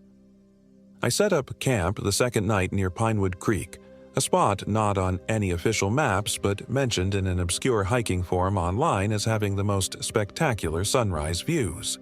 That night, I heard the whispers for the first time. It started as the wind, or what I convinced myself was the wind, a soft rustling through the canopy above. But as darkness fully claimed the forest, the sounds became more directed, coherent, almost like conversations held just at the edge of hearing. I told myself it was just water over rocks, branches creaking, the normal symphony of forest sounds distorted by unfamiliar terrain and my isolation. The third day dawned misty and unusually warm. I packed up camp and continued northeast, planning to reach Blackwater Gorge proper by mid-afternoon. The trail gradually narrowed, becoming less defined. Several times I had to consult my GPS to confirm I was still on track. Around noon, I noticed my cell signal was completely gone, despite having had at least one bar the previous day. The GPS still worked, thankfully, but something about being so completely cut off from the outside world sent a chill up my spine that had nothing to do with the temperature. It was around 2 p.m. when I first noticed I was being followed. The sensation came gradually, a prickling awareness at the back of my neck, the feeling of eyes tracking my movements. Twice I spun around expecting to see another hiker or perhaps a deer. Nothing, just the endless trees, their trunks disappearing into the increasingly thick mist. "Hello?" I called out, my voice sounding thin and insignificant among the ancient oaks. No response. Just the soft dripping of moisture from leaves and that persistent, maddening whisper that seemed to dance around the edges of the forest. I pushed on, telling myself I was experiencing the normal paranoia of someone unaccustomed to true solitude. By late afternoon, I reached what my map identified as the entrance to Blackwater Gorge. A crude wooden sign, weathered by countless seasons, marked the trail. Something had been carved below the official text. Recent carvings, the wood still pale where it had been cut. "Eliza waits within." I stared at the carving, a new unease settling in my stomach. Eliza? Was that a local reference? A joke left by another hiker? I took a photo, though some irrational part of me was reluctant to document the strange message. The gorge trail descended steeply, switchbacking down into a ravine where sunlight struggled to penetrate the thick canopy. The temperature dropped noticeably with each turn of the path. The mist thickened into a light fog that swirled around my ankles as I walked, giving the unnerving impression that the ground itself was moving beneath me. I found a relatively flat clearing to make camp as dusk approached. Despite the growing knot of anxiety in my chest, I had to admit the spot was beautiful. A small, natural platform overlooking the deeper sections of the gorge, with a tiny stream bubbling nearby. I set up my tent, gathered wood for a fire, and tried to shake the persistent feeling that someone, or something, was watching me from the tree line. The fire refused to catch properly. The wood, though it appeared dry, smoldered and smoked but wouldn't sustain a flame. After 30 minutes of frustrating attempts, I managed to create a meager blaze that cast weak, flickering shadows across my campsite. I heated my dinner over the struggling flames, the freeze-dried meal tasting like ash in my mouth. That night, the whispers grew louder. They pulled me from a fitful sleep around 3 a.m., according to my watch. This time, there was no mistaking them for natural sounds. They were voices, multiple voices, having a murmured conversation just outside my tent. I lay frozen in my sleeping bag, heart pounding so loudly I was certain whoever was out there must hear it. not like the others. Eliza will want this one. Time is wrong yet. Patience, sister, patience. The voices were feminine, with an odd, archaic cadence that reminded me of the historical reenactors I'd seen at Colonial Williamsburg as a child. I wanted to believe I was dreaming, but the cold sweat soaking my t-shirt and the painful clarity of my fear told me otherwise. With trembling hands, I reached for my flashlight and the small hunting knife I'd brought along. The voices immediately ceased. I waited, barely breathing, for several minutes. Nothing, just the normal sounds of the forest at night. Finally, gathering what courage I could muster, I unzipped the tent and shone my light into the darkness. The beam cut through the mist, illuminating nothing but trees and undergrowth. My campfire had died completely, not even embers remaining, though I was certain I'd added enough wood to last until morning. I stepped fully outside, swinging my light in a slow arc around the perimeter of my camp. Nothing seemed disturbed. No footprints in the soft earth besides my own. I was about to return to my tent when my light caught something hanging from a nearby branch. A small burlap pouch suspended by a leather cord. I was absolutely certain it hadn't been there earlier. Common sense told me not to touch it. Everything I'd ever learned from horror movies screamed at me to leave it alone. But curiosity, that fatal human flaw, drove me forward. The pouch was roughly sewn about the size of my palm. It smelled of unfamiliar herbs and something metallic, like old pennies. Blood, my mind supplied unwelcomely. With reluctant fingers, I untied the crude knot holding it closed. Inside was a lock of dark hair tied with thread, 3 small bones I desperately hoped belonged to an animal, and a folded scrap of yellowed paper. My hands shook as I unfolded the paper. By the beam of my flashlight, I made out a single line of text written in an elegant, antique script. "We see you, Jacob Carter. Eliza sees you." The paper fluttered from my nerveless fingers. How could anyone know my name? I'd told no one in Whitecrest, had spoken to no other hikers. My pack had been with me constantly. No one could have gone through my ID. I stumbled back to my tent, zipped myself inside as if the thin nylon could offer any protection, and lay awake until dawn, knife clutched in my white-knuckled grip. As first light filtered through the trees, I packed up camp with shaking hands, determined to hike back to civilization and forget the entire experience.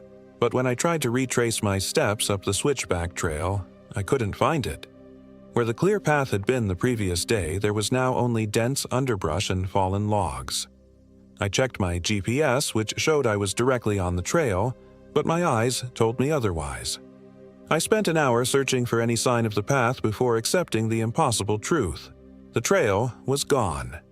My only option was to continue forward, deeper into the gorge, and hope to find another way out. According to my map, the gorge trail eventually connected with Holloway Ridge Road, about 7 miles ahead. If I kept moving, I could reach it by nightfall. The day became a waking nightmare of disorientation and growing dread. The mist never lifted, reducing visibility to mere yards in any direction. The GPS began to glitch, showing me in locations that couldn't possibly be correct, sometimes miles from where I'd been moments before, sometimes in the middle of nearby Boone Lake, which I knew was at least 20 miles away. Twice I heard laughter echoing through the trees, high, feminine laughter with an edge of cruelty that made my skin crawl. Each time I shouted, demanding to know who was there. Each time, silence was my only answer. Around midday, I found the doll. It hung from a low branch directly in my path, impossible to miss or dismiss as something natural. About a foot tall, it was crafted from twigs and corn husks in a crude human shape. Where its face should have been, someone had sewn a scrap of fabric with my features drawn in what looked disturbingly like dried blood, a childish but recognizable portrait. Below the doll, arranged carefully on a flat rock, was my wallet. The wallet that had been in my front pocket since I'd started hiking. I frantically patted my pocket, finding it empty. With mounting horror, I picked up the wallet and opened it. Everything was there, credit cards, driver's license, the $83 in cash, except for the small photo of my ex-wife that I still carried out of some misplaced sentimentality. In its place was another yellowed note. "She wasn't right for you, Jacob. Eliza understands you better. I couldn't rationalize this. Couldn't explain how someone had picked my pocket without my knowledge, created this doll, left this note. The implications were too disturbing, too impossible to accept. I ran. Blind panic propelled me forward, crashing through underbrush, vaulting fallen logs. My only thought to put distance between myself and the doll, the notes, the whispers. I don't know how long I ran before my foot caught on an exposed root, sending me sprawling face first into the damp earth. Pain exploded in my ankle as I tried to stand, and I knew immediately I'd sprained it badly. I dragged myself to the base of a large oak, fighting to control my breathing and the waves of terror threatening to overwhelm me. I needed to think clearly. Needed a plan. I still had water, food, my first aid kit. I wrapped my ankle as best I could and used a sturdy branch as a makeshift walking stick. I had to keep moving, had to find that road. The afternoon waned, shadows lengthening as I limped through the increasingly unfamiliar terrain. The gorge deepened, the walls rising steeply on either side, hemming me in. The stream I'd been loosely following widened into a slow-moving river, its black waters seeming to absorb rather than reflect the fading light. And then I saw the cabin. It stood in a small clearing ahead, a crude structure of weathered logs and a stone chimney from which thin smoke curled into the mist. A single window glowed with warm, yellow light. Under normal circumstances, the sight would have been welcome. Shelter, possibly help for my injured ankle, maybe even a phone. But after the events of the past 24 hours, the cabin filled me with inexplicable dread. Yet night was falling, my ankle throbbed mercilessly, and the temperature was dropping rapidly. I had little choice. I approached cautiously, keeping to the edge of the clearing, watching for any movement. When I was about 20 yards from the cabin, the door creaked open. A figure stepped onto the small porch, a woman in a long dark dress that looked like something from another century. Even in the fading light, I could see she was beautiful in a severe, unsettling way. Pale skin, dark hair pulled back from a high forehead, full lips set in a solemn line. "You're late, Jacob," she called, her voice carrying clearly across the clearing. "I've been waiting ever so long." Ice formed in my veins. "Who are you?" I managed to call back, though I already knew the answer. "Don't be silly," she smiled, the expression not reaching her dark eyes. "I'm Eliza Blackwater. This is my home, and you're hurt." She gestured to my ankle. "Please, come inside before the dark things find you." Dark things? What was she talking about? And yet, the whispers, the feeling of being watched, the doll. Maybe she wasn't the threat I should fear. I hesitated, trapped between competing terrors, the unknown menace in the gathering darkness versus this strange woman who somehow knew my name. In the end, pain and exhaustion made the decision for me. I limped toward the cabin, keeping my knife accessible in my pocket. The interior of the cabin was surprisingly cozy, a fire crackling in the stone hearth, simple wooden furniture arranged around a hand-woven rug, herbs hanging in bunches from the low beams. It looked like a museum exhibit of early American life, every detail perfect and yet somehow too perfect, as if assembled from a catalog of historical imagery rather than organically created. "Sit," Eliza said, gesturing to a chair near the fire. "Let me tend to your ankle." She moved with fluid grace, gathering supplies from various shelves and containers, a wooden bowl, strips of clean cloth, a jar of something pungent. I watched her warily, noticing details that deepened my unease. Her dress, which I'd initially taken for a conservative modern garment, was actually a period piece, the kind worn by women in the late 1700s. Her speech had the same archaic quality I'd heard in the whispered voices outside my tent. "What is this place?" I asked as she knelt before me and began unlacing my hiking boot with cool, efficient fingers. How do you know my name?" Eliza looked up, her dark eyes reflecting the firelight. "This is Blackwater Gorge, my family's land since before the Revolution. As for your name," she smiled again, that same empty expression. "The forest told me. The forest tells me many things." She removed my boot and sock with surprising gentleness, then examined my swollen ankle. "A bad sprain, but not broken. This will help." She dipped her fingers into the jar and began spreading a greenish salve over my skin. It burned at first, then went curiously numb. "You're not making sense," I said, trying to keep my voice steady. "Are you saying you live here, alone? There's no record of any residents in this part of the National Forest." Eliza laughed, the sound like water over stones. "Official records, maps, boundaries. These mean nothing here. This place exists, adjacent, to your world. We only allow certain travelers to find us. We, my sisters and I, you heard them last night. They've been watching you since you entered our woods." She finished binding my ankle with the cloth strips and sat back on her heels. "They thought you might be suitable. I had to see for myself. A chill that had nothing to do with the temperature ran through me." "Suitable for what?" Instead of answering, she rose gracefully and moved to a small table where a teapot sat. "You must be thirsty. Have some tea." Every instinct screamed at me to refuse, but my mouth was dry with fear and the fire's heat. When she handed me the roughly made ceramic cup, I took it automatically.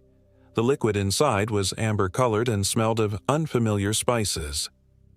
"Drink," she encouraged, sitting across from me. "It will help with the pain."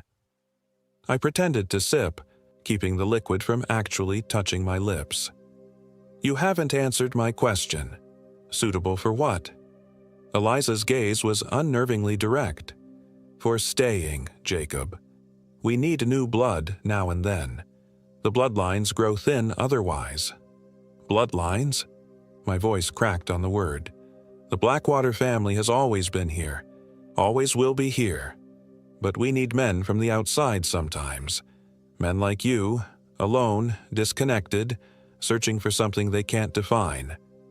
She leaned forward, her expression softening into something almost tender.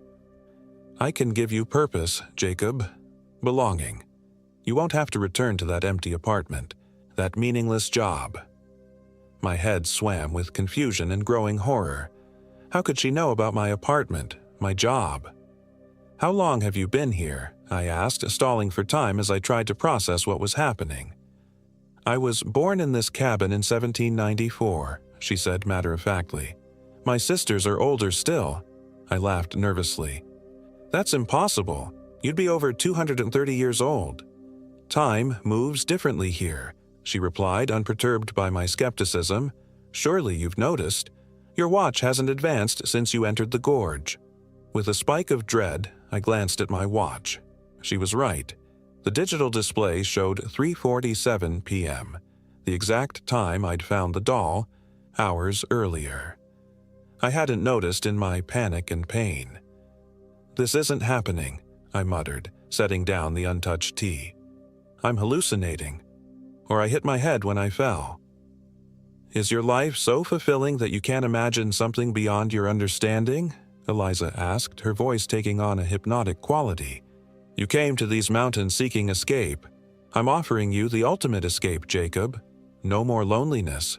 No more purposeless days." For a brief, insane moment, I felt myself considering her words. There was a persuasive power to her voice, a promise of relief from the emptiness that had driven me to this solo expedition in the first place. But then I remembered the whispers, the doll, the impossible changes to the landscape. "I need to use the bathroom," I said suddenly, grasping for an excuse to move, to think. Eliza pointed to a crude door at the back of the cabin. "Through there. Don't try the window. It's a long drop to the river below." The bathroom was little more than an outhouse attached to the main structure, a wooden seat over what I assumed was a pit, A small window indeed, looking out over a sheer drop to the black waters I'd seen earlier. No escape that way. I needed time to think, to plan. When I returned to the main room, Eliza was stirring something in a pot over the fire. "You didn't drink your tea," she observed without turning. That was unwise. It would have made things easier. Made what easier? My hand closed around the knife in my pocket. The transition, the letting go of your old life. She turned to face me, and in the shifting firelight her face seemed to change, becoming older, then younger, beautiful and terrible in rapid alternation. Few men manage it easily without help. I took a step back, bumping into the rough-hewn table. "I'm not staying here. I'm leaving at first light." "No one leaves Blackwater Gorge unless we allow it, Jacob. Surely you understand that by now." She moved toward me with that same fluid grace. "But don't worry. The resistance fades. They all come to love it here, eventually. To love me." The last word hung in the air between us, loaded with centuries of implication. How many men had she lured here? How many had stayed? "Where are they?" I demanded, drawing the knife now. "These other men?" Eliza's smile turned sad. "They serve their purpose, and then they return to the forest. Become part of it. Nothing is wasted here." I backed toward the door, knife extended before me. "Stay back. I'm leaving now." Into the darkness? With things far less human than I waiting among the trees? She shook her head. "The choice is simple. Jacob. Stay with me, join with me willingly, or my sisters will take you anyway. Your body, at least. Your mind will be unnecessary." My back hit the cabin door. With one hand I felt for the latch, keeping my eyes and knife trained on Eliza. She made no move to stop me, watching with that same sad smile. "They all run at first," she sighed. "I had hoped you might be different." The latch gave way, and I stumbled backward onto the porch. Night had fallen completely, the clearing now a pool of silver-blue moonlight breaking through the mist. And in that moonlight stood 3 figures, women in similar antiquated dresses, their faces obscured by the shadows of deep hoods. "My sisters," Eliza said from behind me. "They've come to help you decide." The hooded women began moving forward in perfect unison, gliding rather than walking across the clearing. As they approached, I caught glimpses of their faces beneath the hoods. Beautiful like Eliza, but wrong, somehow. Their features shifting and flowing like wax near a flame. Panic exploded in my chest. I half ran, half fell down the cabin steps and into the clearing, heading for the tree line opposite from where the sisters approached. My injured ankle screamed in protest, but adrenaline dulled the pain. Behind me, I heard Eliza call out, "It's no use, Jacob. The gorge keeps what the gorge claims." I plunged into the forest, the meager moonlight quickly swallowed by the canopy above. I activated my phone's flashlight, no longer caring if it drew attention. I needed to see, needed to find a path. Any path out of this nightmare. The whispers started again, seeming to come from everywhere at once. Running only makes it worse. Should have taken her offer. Ours now, one way or another. I ran blindly, heedless of direction, my only thought to put distance between myself and the cabin, the sisters, the impossible horror of what Eliza had suggested. Branches whipped at my face, roots and rocks threatened to send me sprawling with each desperate step. After what felt like hours, I burst through the underbrush into another clearing, and froze in disbelief. The cabin stood before me, exactly as I'd left it, smoke still curling from the chimney, light still glowing in the window. "No," I gasped, turning to run in another direction. I made it perhaps 50 yards before a root caught my good foot, sending me crashing to the forest floor. The impact knocked the wind from my lungs and sent my phone flying from my grasp, its light briefly illuminating the forest before going dark. I lay there, struggling to breathe, to think. This couldn't be happening. Places didn't work this way. Time didn't work this way. I had to be hallucinating. Had to have eaten something toxic. Had to be experiencing some kind of psychotic break. When I could move again, I crawled toward where I thought my phone had landed. My hand closed around it, but when I tried to activate it, the screen remained dark. Dead, despite having been at 60% battery when I fled the cabin. A twig snapped nearby. I froze, listening intently. Another snap, closer this time. Then the whispers, right beside my ear. "Found you." I scrambled to my feet, ignoring the white-hot pain in my ankle, and lurched forward into the darkness. I made it 3 steps before colliding with someone, standing directly in my path. Hands gripped my shoulders with impossible strength. "Enough running, Jacob," Eliza's voice murmured, her breath unnaturally cold against my face. "It's time to choose." "Let me go," I pleaded, struggling against her grip. "Please, I won't tell anyone about this place, about you." Her laugh was like ice cracking. "Of course you won't. No one would believe you, and those who might believe would never find us." Her hands moved to cup my face, her touch sending waves of numbness through my skin. "I'm offering you immortality, Jacob, a place in something eternal. Why do you resist?" "Because it's wrong," I managed to say through lips growing numb. "Whatever you are, whatever this is, it's wrong." "Wrong?" I could hear the frown in her voice, though I couldn't see her face in the darkness.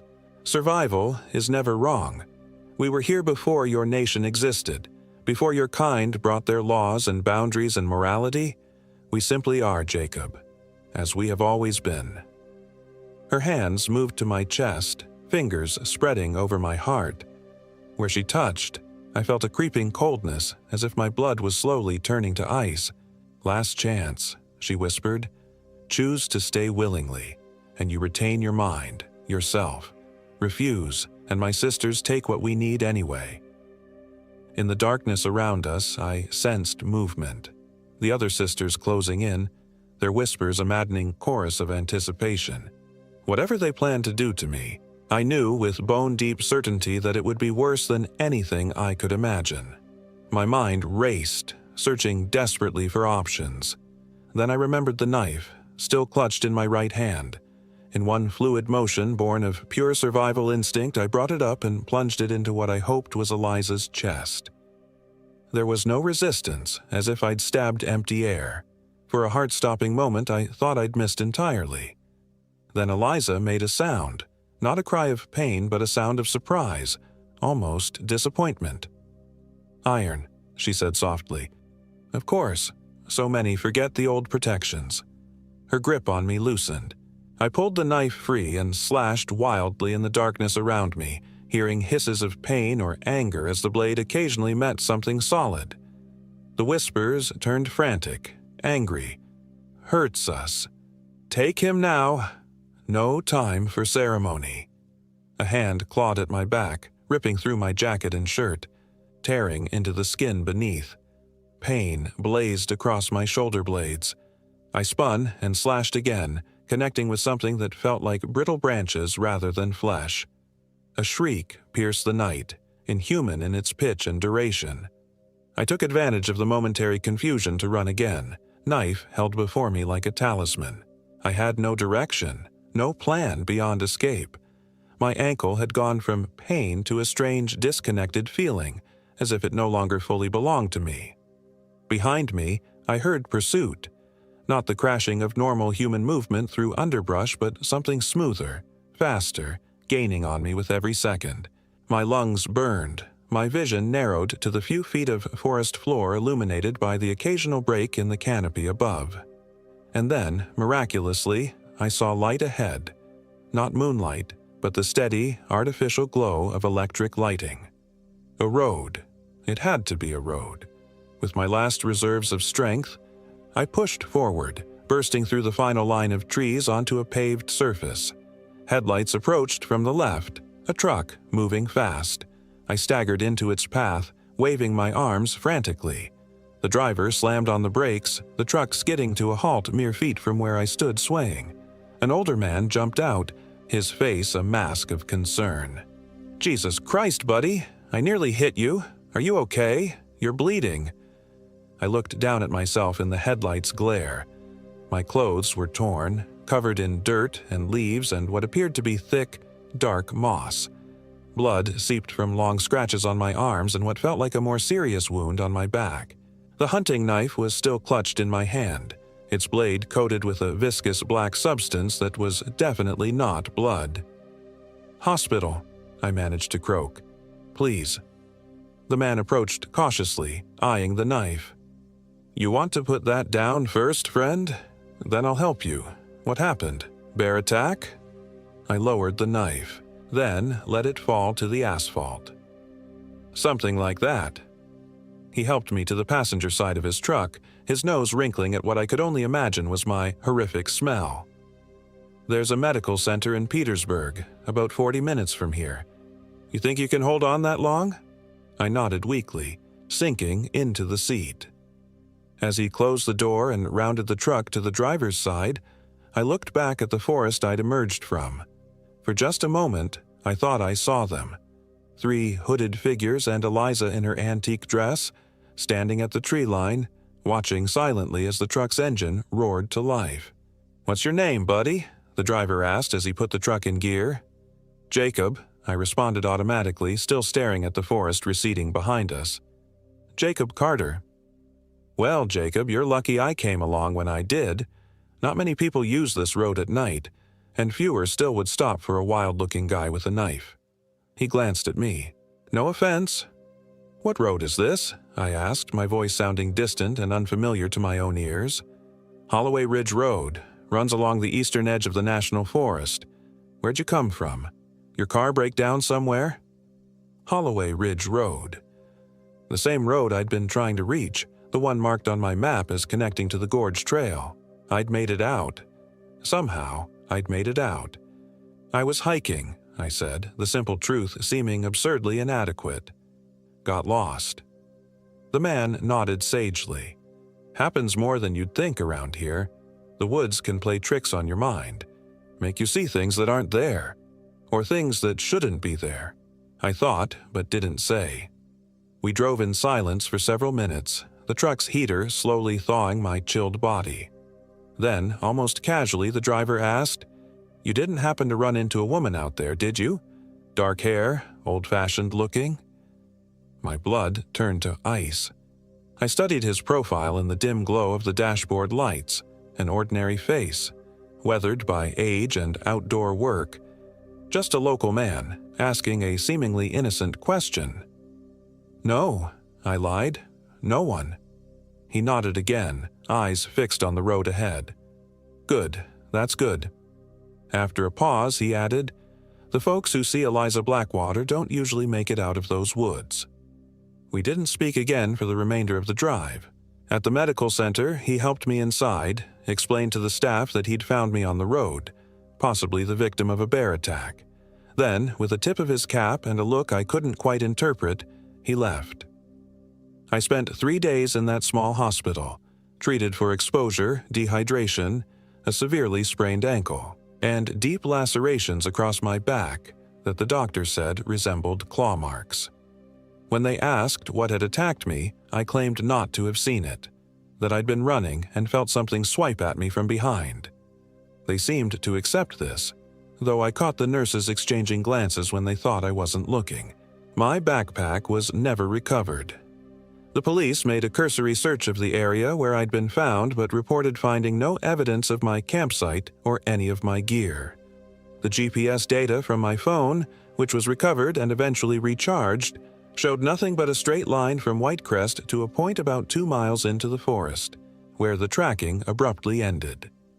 According to the timestamp, that final ping occurred just 3 hours after I'd started hiking on the first day. Impossible, given that I'd camped 2 nights before encountering Eliza. I never told anyone the full story. Who would believe me? Even now, typing this on my laptop in my Pittsburgh apartment 6 months later, I find myself doubting my own memories. Maybe it was a psychotic episode triggered by isolation and exhaustion. Maybe I did encounter a bear, and my mind created an elaborate fantasy rather than face the trauma of the attack. but then I'll catch a glimpse of the scars on my back in the bathroom mirror. 5 parallel lines, too precise and deliberate for any natural animal's claws. Or I'll wake in the night to what sounds like whispers outside my bedroom window, 17 stories above the city streets. And sometimes, in those moments between sleep and waking, I smell herbs and wood smoke and feel cold fingers caressing my face. The gas station in Whitecrest is gone now. Burned to the ground 3 weeks after my experience, the attendant nowhere to be found. The official maps of the Appalachian National Forest no longer show Blackwater Gorge at all, just an unnamed stretch of protected woodland with no trails marked. But it's there. Eliza and her sisters are there, waiting, and sometimes, in my darkest moments, I wonder if I truly escaped at all, or if this life I've returned to is simply the last, cruel illusion before they take what they need from me. Because every night, without fail, I dream of the cabin, of Eliza's sad smile, of her final words to me as the truck pulled away, words I couldn't possibly have heard across that distance but did. The gorge keeps what the gorge claims, Jacob Carter. You're still with us? You'll always be with us now. And in the dream, I look down at my hands and watch as they slowly, inexorably begin to crumble into black soil and moss, returning to the forest that has already claimed me.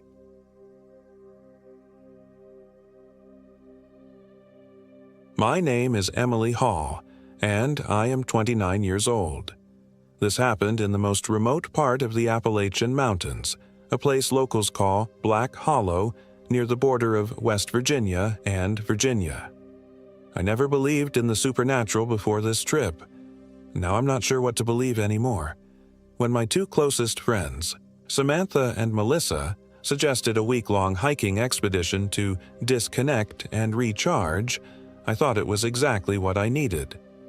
My recent divorce had left me emotionally drained, and work at the marketing firm had become increasingly demanding. I needed an escape. Little did I know that what awaited us in those ancient mountains would be far worse than anything I was running from. We chose the Black Hollow Trail, infamous among serious hikers for its challenging terrain and stunning vistas. The trail was secluded enough that we'd likely have the wilderness to ourselves, which appealed to all of us. 3 women in our late 20s seeking solitude and a break from our hyper-connected lives. The reviews say cell service is basically non-existent, Samantha had said excitedly, her dark curls bouncing as she scrolled through her phone. Perfect for our digital detox. And look at these views, Melissa added, showing us photos of mist-covered peaks and dense forests. Worth every blister we're going to get. I nodded, trying to muster their enthusiasm. Something had been nagging at me about this trip, a formless anxiety I couldn't place, but I dismissed it as lingering stress from the divorce. The mountains would help me heal, or so I thought. We arrived in the small town of Creedmoor on a Wednesday afternoon, a forgotten place that seemed frozen in time. As we stopped for supplies at the only general store, I noticed how conversations halted when we entered, how eyes followed us with wary curiosity. "You folks headed up to Black Hollow?" asked the elderly store owner, Wesley Harmon according to his name tag, as he rang up our extra batteries and dried food. "Yes, planning to spend about 5 days on the trail," Samantha replied cheerfully. The old man's weathered face tightened. "Might want to reconsider. Storm's coming in this weekend." "We checked the forecast," Melissa said. "Looks clear through Sunday." "Forecasts don't know those mountains like locals do," he muttered, sliding our purchases across the counter. Then, almost as an afterthought, "Stay on the marked trails, and don't camp near Blackwater Creek no matter how pretty it looks." Before we could ask why, the bell above the door jangled, and an emaciated man with hollow eyes shuffled in. His gaze locked with mine, and a chill ran down my spine. His lips moved silently, forming words I couldn't make out. "Let's go," I whispered to my friends, suddenly eager to leave. Back in our car, Melissa laughed. "Small towns, always with the cryptic warnings. It's like they're contractually obligated to creep out tourists." I don't know, I said, glancing back at the store. The thin man was watching us through the window. There was something off about this place. That's just your city girl paranoia, Samantha teased. Besides, we've got bear spray, emergency beacons, and each other. What could go wrong? Everything, as it turned out, everything could go wrong. We reached the trailhead by late afternoon. The forest seemed to swallow us as we hiked the first few miles, dense canopies of ancient oaks and towering pines blocking out the fading sunlight. The air felt heavier here, thick with the scent of damp earth and decaying leaves. We set up our first camp in a small clearing, about 4 miles in. As darkness fell, the forest came alive with sounds: the hoot of an owl, the rustle of nocturnal creatures, the whisper of wind through leaves. But beneath those familiar noises was something else, something that made the hairs on my arms stand on end, a stillness that felt watchful. "Did you hear that?" I asked, sitting up in my sleeping bag. "Hear what?" Samantha murmured, already half asleep. "I don't know. Like whispering." "Probably just the wind," Melissa said, poking at our dying campfire. "Or your imagination working overtime." Maybe she was right. I tried to relax, but sleep came fitfully, filled with dreams of being watched by eyes I couldn't see. The next day dawned bright and clear, washing away my nighttime fears. We hiked deeper into the wilderness, following the trail as it wound up the mountain. The physical exertion felt good, cleansing, even. For the first time since my divorce, I wasn't thinking about what went wrong or what would come next. Around midday, we reached a ridge that offered breathtaking views of the valley below. Forest stretched as far as the eye could see, an endless sea of green broken only by the silver ribbon of Blackwater Creek winding through the landscape. "Look how it catches the light," Melissa said, pointing to the creek. "We should camp near it tonight." I remembered the store owner's warning but couldn't recall why he'd told us to avoid it. The creek looked serene, inviting. "The trail doesn't go that way," I said, checking our map. "We'd have to go off course." "Only by a mile or so," Samantha noted, tracing the potential route with her finger. "And look how flat it is along the water. Much better than sleeping on another rocky slope." I hesitated, but the logic was sound. We altered our course, making our way down toward the glittering creek. Blackwater Creek was even more beautiful up close. The water ran clear despite the name, bubbling over smooth stones. Tall grass grew along its banks, providing a natural cushion for our tents. We made camp in a picturesque spot where the creek widened into a small pool before continuing its journey downstream. As evening approached, we sat by our campfire, sharing a bottle of whiskey Melissa had smuggled in her pack. The golden light of sunset gave way to deep blues and purples, and stars began to appear in the darkening sky. It was peaceful, perfect. Until the whispering started again. At first, I thought it was just the creek. Water flowing over rocks can sound remarkably like human voices. But as darkness fell completely, the sounds became more distinct. Words just beyond comprehension, coming from the water itself. "Do you guys hear that?" I asked, keeping my voice low. Samantha and Melissa exchanged glances. "The creek," Samantha offered. "No, the voices, coming from the water." Melissa's smile faded slightly. There aren't any voices. It's just the water and the wind." I wanted to believe her, but the whispering seemed to grow louder as she spoke, as if in defiance of her denial. I stood up, moving closer to the creek's edge. The water reflected the moonlight, silver and black, swirling in hypnotic patterns. "Emily. Emily." I jerked back. That was my name. I was sure of it. "I think we should move camp," I said, returning to the fire. "Now." "In the dark?" Melissa looked incredulous. "That's way more dangerous than staying put." "We're not breaking camp because you're hearing things," Samantha said firmly. "Get some sleep, Em. You'll feel better in the morning." I didn't argue further, but I couldn't shake the feeling that we'd made a terrible mistake camping here. I lay awake in my tent long after my friends had fallen asleep, listening to the whispers that seemed to grow more insistent as the night wore on. Join us. So lonely here. Come to the water. I must have fallen asleep eventually because I woke with a start to find early morning light filtering through my tent. The whispering had stopped, replaced by birdsong and the gentle babble of the creek. I felt foolish for my fears the night before. Clearly, I'd been overtired, my mind playing tricks. I unzipped my tent and stepped out into the cool morning air. Mist hung over the creek, giving the campsite an ethereal quality. Samantha's tent was already open, her sleeping bag empty. Melissa was still asleep in hers, soft snores confirming she was dead to the world. I assumed Samantha had gone to refill our water or maybe to find a private spot to relieve herself. I busied myself rekindling the fire, but as minutes stretched into a half hour, concern began to gnaw at me. "Melissa," I called, shaking her tent. "Wake up, Sam's gone." Melissa emerged, bleary-eyed and disheveled. "What do you mean, gone?" "Her tent's empty. She's not here." We called for Samantha, our voices echoing through the trees. No response. "Maybe she went for an early hike?" Melissa suggested, but her voice lacked conviction. "Without telling us? Without taking her pack?" I pointed to Samantha's backpack, still propped against a nearby tree.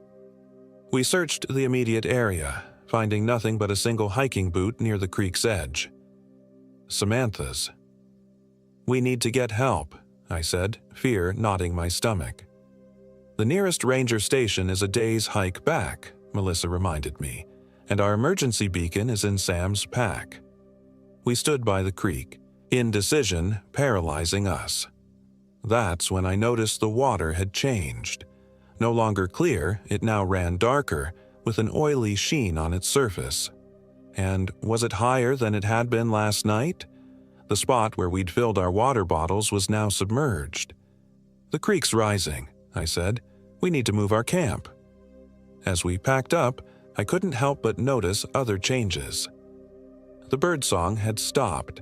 The forest around us had grown unnaturally quiet. Even the air felt different. Heavier, charged with an energy I couldn't name. We were striking our tents when we heard it, a familiar voice calling from downstream. "Emily! Melissa! Down here!" Samantha. Relief flooded through me as we ran toward the sound. We rounded a bend in the creek and there she was, standing knee-deep in the water, her back to us. "Sam!" Melissa cried. "We were so worried." Samantha turned slowly, and my relief curdled into horror. It was her face, yes, but somehow wrong. Her features slightly askew, her eyes too wide, her smile stretching beyond the natural corners of her mouth. Water streamed constantly from her hair, her clothing, her fingertips, as if she were perpetually melting. "Come in," she said, her voice garbled as if speaking through liquid. "The water's wonderful. I've never felt so complete." Melissa took a step forward, but I grabbed her arm. "That's not Sam," I whispered. "Don't be ridiculous," she hissed, pulling away. "She's right there. Mel, look at her. Really look." Melissa hesitated, then really focused on our friend. I saw the moment recognition turn to horror in her eyes. "Sam," she called, her voice trembling. "What's happened to you?" The thing that wore Samantha's face tilted its head at an impossible angle. "I've been accepted," it said. "They've been so lonely here, waiting so long for new friends." As it spoke, the water around it began to churn, dark shapes moving beneath the surface. Hands, dozens of pale, waterlogged hands, broke through, reaching upward like grotesque water lilies. "Run!" I breathed, tugging at Melissa's arm. "Run!" We sprinted back toward our half-dismantled camp, grabbed what we could, and fled into the forest away from the creek. Behind us, I heard something pursuing. Not the splash of feet through water, but a horrible slithering sound, like a massive, wet body dragging itself across land. We ran until our lungs burned, following the terrain upward, hoping whatever was behind us couldn't manage the steep climb. When we finally stopped, gasping for breath on a rocky outcropping, there was no sign of pursuit. "What the fuck was that?" Melissa panted, bent double with her hands on her knees. "I don't know," I admitted, "but it wasn't Samantha. How do we help her? We can't just leave her." I looked at Melissa, seeing the same terrible realization in her eyes that I felt in my gut. I don't think that was Samantha anymore. I don't think she's there to help. We spent the night huddled on that rocky outcrop, too terrified to light a fire, too afraid to sleep. We had one tent between us, Samantha's pack with the emergency beacon, and our own half-filled backpacks. Not enough food, not enough water, and no clear path forward. Morning brought no relief. A thick fog had settled over the mountain, reducing visibility to mere feet. We couldn't see the creek, couldn't orient ourselves to the trail. Our only option was to keep climbing, hoping to get above the fog and find our bearings. We walked in silence, both lost in our own thoughts. What had happened to Samantha? What were those things in the water? And would we ever make it out of these mountains alive? Around midday, the fog began to thin, and we found ourselves on a narrow ridge, the land falling away steeply on either side. Below us, we could see Blackwater Creek, now swollen to twice its previous size, cutting through the forest like a dark wound. "Look," Melissa pointed to a structure in the distance. "Is that a cabin?" Through the thinning mist, I could make out what appeared to be a small wooden building tucked against the mountainside. A thin wisp of smoke rose from its chimney. "People," I breathed. "Thank God." Hope renewed our energy as we made our way toward the cabin. It was slow going. The terrain was treacherous and the hiking paths seemed to shift and disappear before our eyes. More than once, I found myself walking in circles, disoriented, as if the mountain itself was trying to keep us lost. By late afternoon, exhausted and increasingly desperate, we finally reached the cabin. It was older than it had appeared from a distance. The logs weathered and gray, the small windows cloudy with age. But the smoke meant someone was inside, someone who might help us. I knocked on the door, the sound unnaturally loud in the quiet forest. For a long moment, there was no response. Then came the sound of shuffling footsteps, and the door creaked open. An elderly woman peered out at us, her face a mass of wrinkles surrounding sharp, assessing eyes. She looked ancient, but those eyes were bright with intelligence and something else. Wariness, perhaps, or resignation. "You girls shouldn't be here," she said, her voice surprisingly strong, not with the creek rising. "Please," I said, "our friend is missing. We need help." The old woman's eyes narrowed. "Missing near the creek?" We nodded. She sighed heavily and stepped back. "You better come in, then." The cabin's interior was spare but neat, a single room with a small cooking area, a bed in one corner, and a wooden table at its center. Bundles of dried herbs hung from the ceiling, filling the air with a pungent, not entirely pleasant scent. "Sit," she commanded, gesturing to the table. We obeyed, our legs grateful for the rest. The woman busied herself at the stove, returning with 2 mugs of something hot that smelled of pine and spices. "Drink," she said. "It'll help clear your heads." The tea was bitter but warming. As it spread through my body, I felt some of the fog lift from my mind, some of the paralyzing fear recede. "I'm Emily," I said. "This is Melissa, our friend, Samantha. Something happened to her at the creek." "I expect it did," the woman said grimly. "I'm Agatha Blackwater. My family's lived on this mountain for 8 generations. We know what the creek takes." "Takes?" Melissa asked, her voice small. Agatha nodded, her face solemn. "The creek's been hungry lately. Hungrier than I've ever seen it. That's why I tried to warn you." "Warn us?" I asked, confused. "At the store. I told Wesley to turn you back." I remembered the thin man with the hollow eyes, the words I couldn't make out. Had that been this woman? It seemed impossible. The figure in the store had definitely been male, but in this place I was beginning to doubt everything I thought I knew. "What is it?" Melissa asked. "What's in the creek?" Agatha's eyes grew distant. "Something old. Something that came with the first settlers and never left. My people called it the water taker." "But what happened to Samantha?" I pressed. "We saw her, but she was wrong." "Not her anymore," Agatha said flatly. "Just something wearing her like a suit. The creek takes what it wants. First the body, then the mind, then the soul. By the time you saw her, there wasn't much of your friend left." "That's insane," Melissa whispered, but there was no conviction in her voice. "Insane or not, it's the truth," Agatha replied. "And now it's got the taste of you two as well. It'll be coming." "Coming?" I echoed. "But we're far from the water now." Agatha's laugh was hollow. "You think that matters? The creek is the water taker's voice, not its body. It can reach much further than you think." As if summoned by her words, a low rumble sounded outside.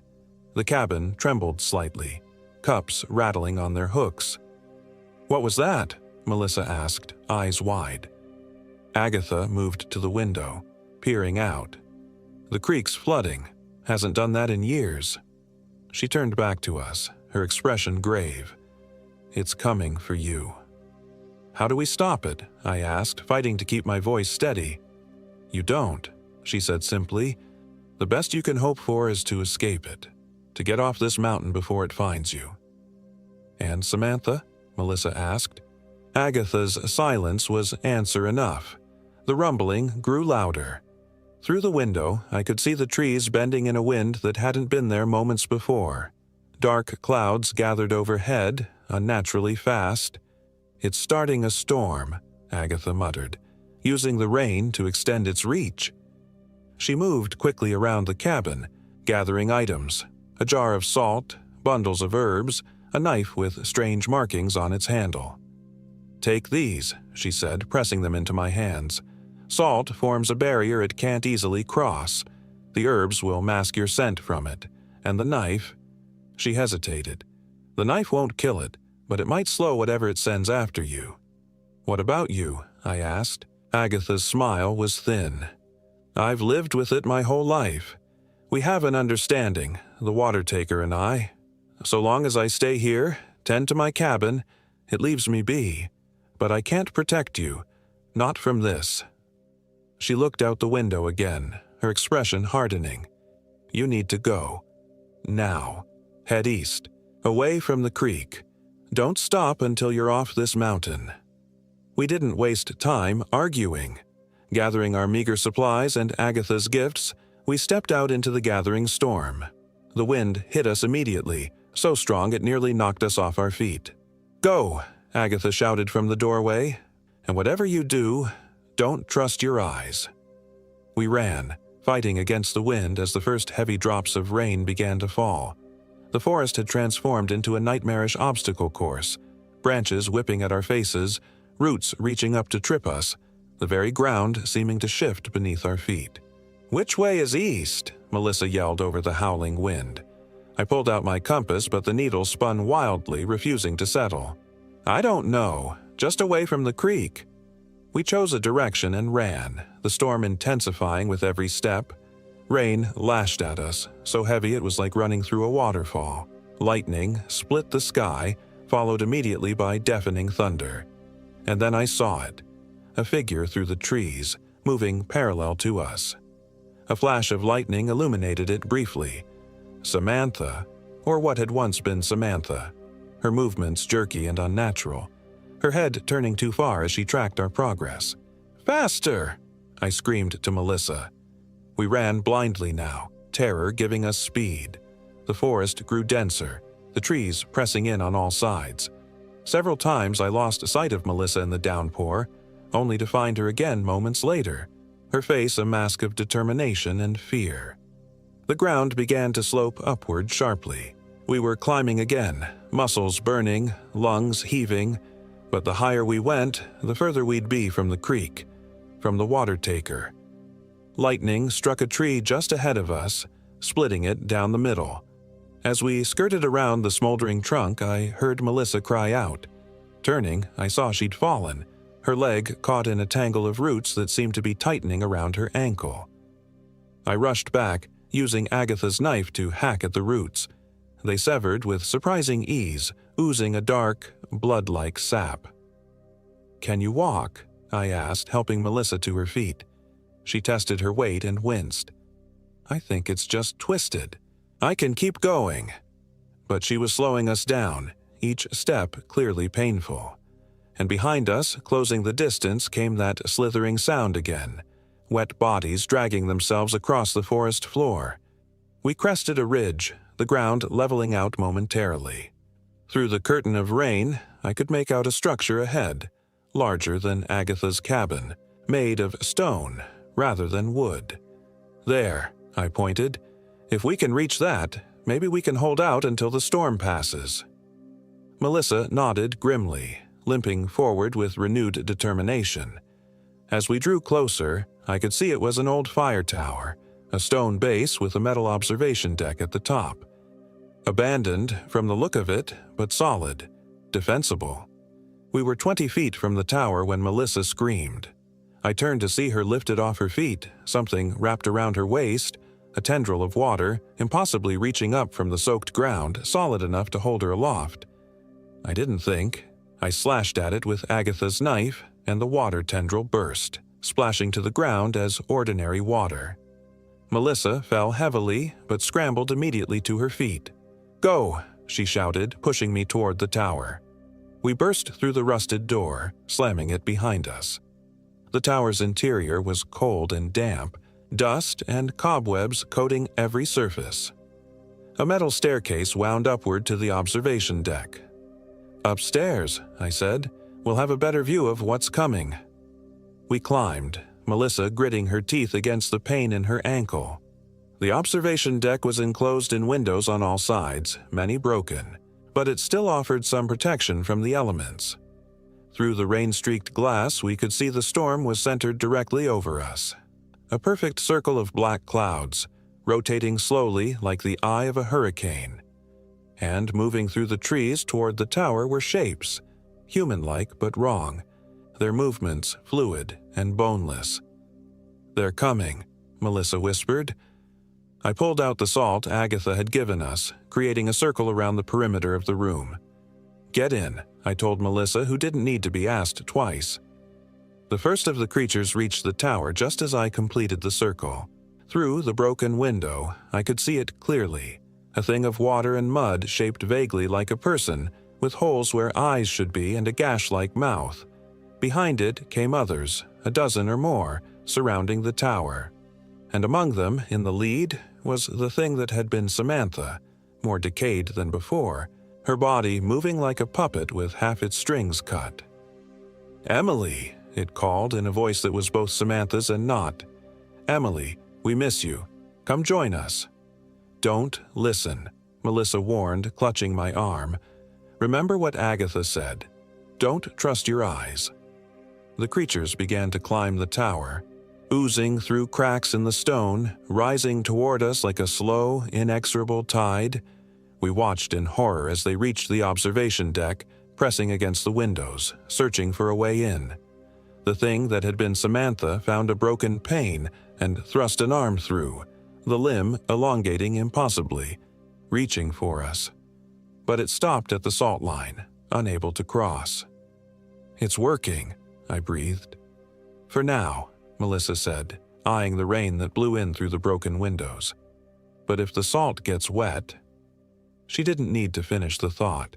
Already, small rivulets of water were working their way across the floor, gradually dissolving our protection. "We need a more permanent solution," I said, looking around desperately.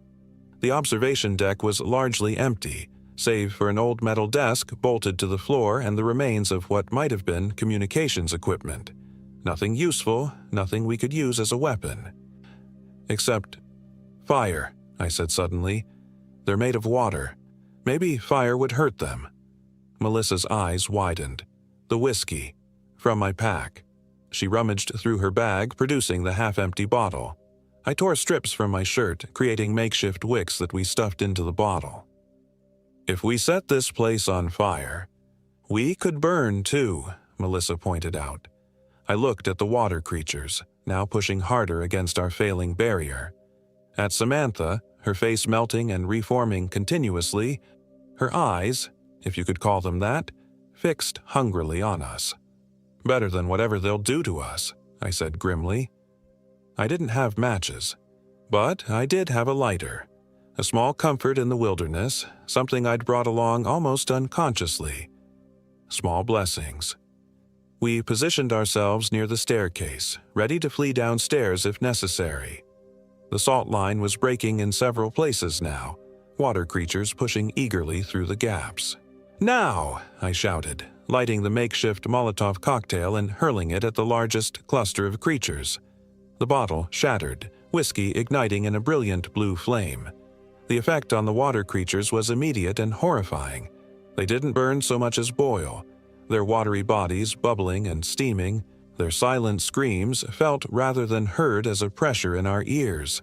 The thing that had been Samantha recoiled, retreating from the flames. The other creatures followed suit, slithering back through the broken windows down the side of the tower.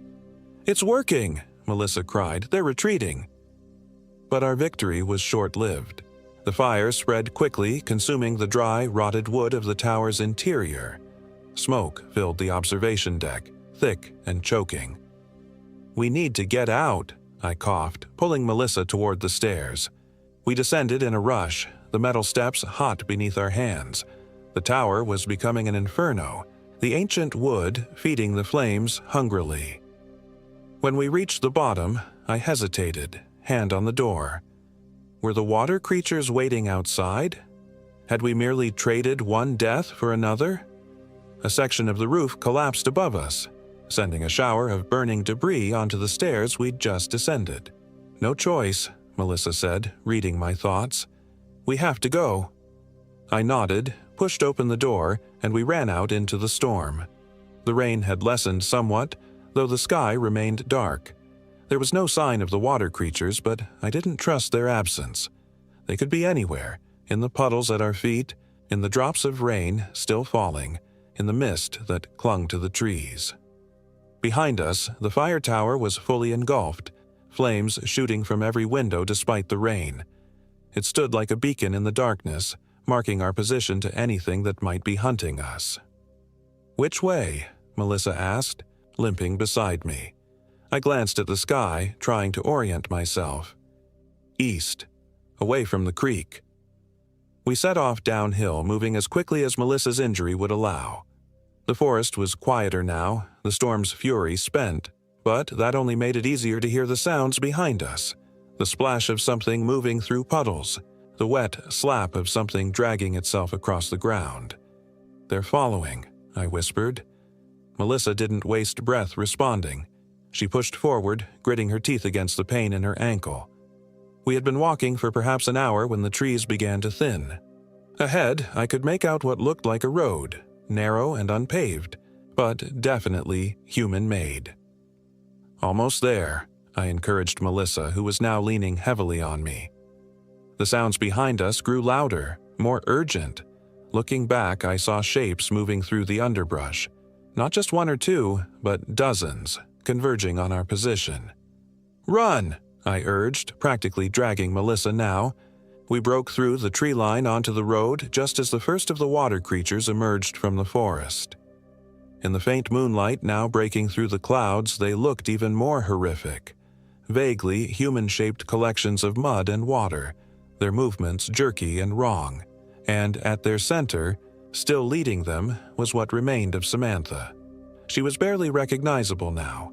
Her features melted away to reveal something else beneath, something ancient and hungry and patient. "Emily," it called, its voice a wet, gurgling parody of my friend's. "You can't leave us. We're family now." "That's not Samantha," I reminded myself aloud. The water creatures began to spread out, forming a semicircle cutting off our escape routes. They were herding us, I realized, back toward the forest, back toward the creek. A sound cut through the night, an engine growing louder. Headlights appeared around a bend in the road, illuminating the scene in harsh white light. The water creatures froze, caught in the glare. For a moment, everything was still. Then, as one, they began to retreat, slithering back into the darkness of the forest. All except the thing that had been Samantha. It stood its ground, staring at us with its eyeless face. "This isn't over," it promised, its voice barely audible over the approaching vehicle. "The water taker remembers. The water taker waits." Then it, too, melted away, flowing into the earth like rainwater, leaving nothing but a damp patch on the road. The vehicle, an old pickup truck, skidded to a stop beside us. The driver's door opened, and a familiar figure stepped out. Wesley Harmon, the store owner from Creedmoor. "Get in," he said urgently. "Quick, before they come back." We didn't need to be told twice. We climbed into the truck, filthy and exhausted and traumatized, but alive.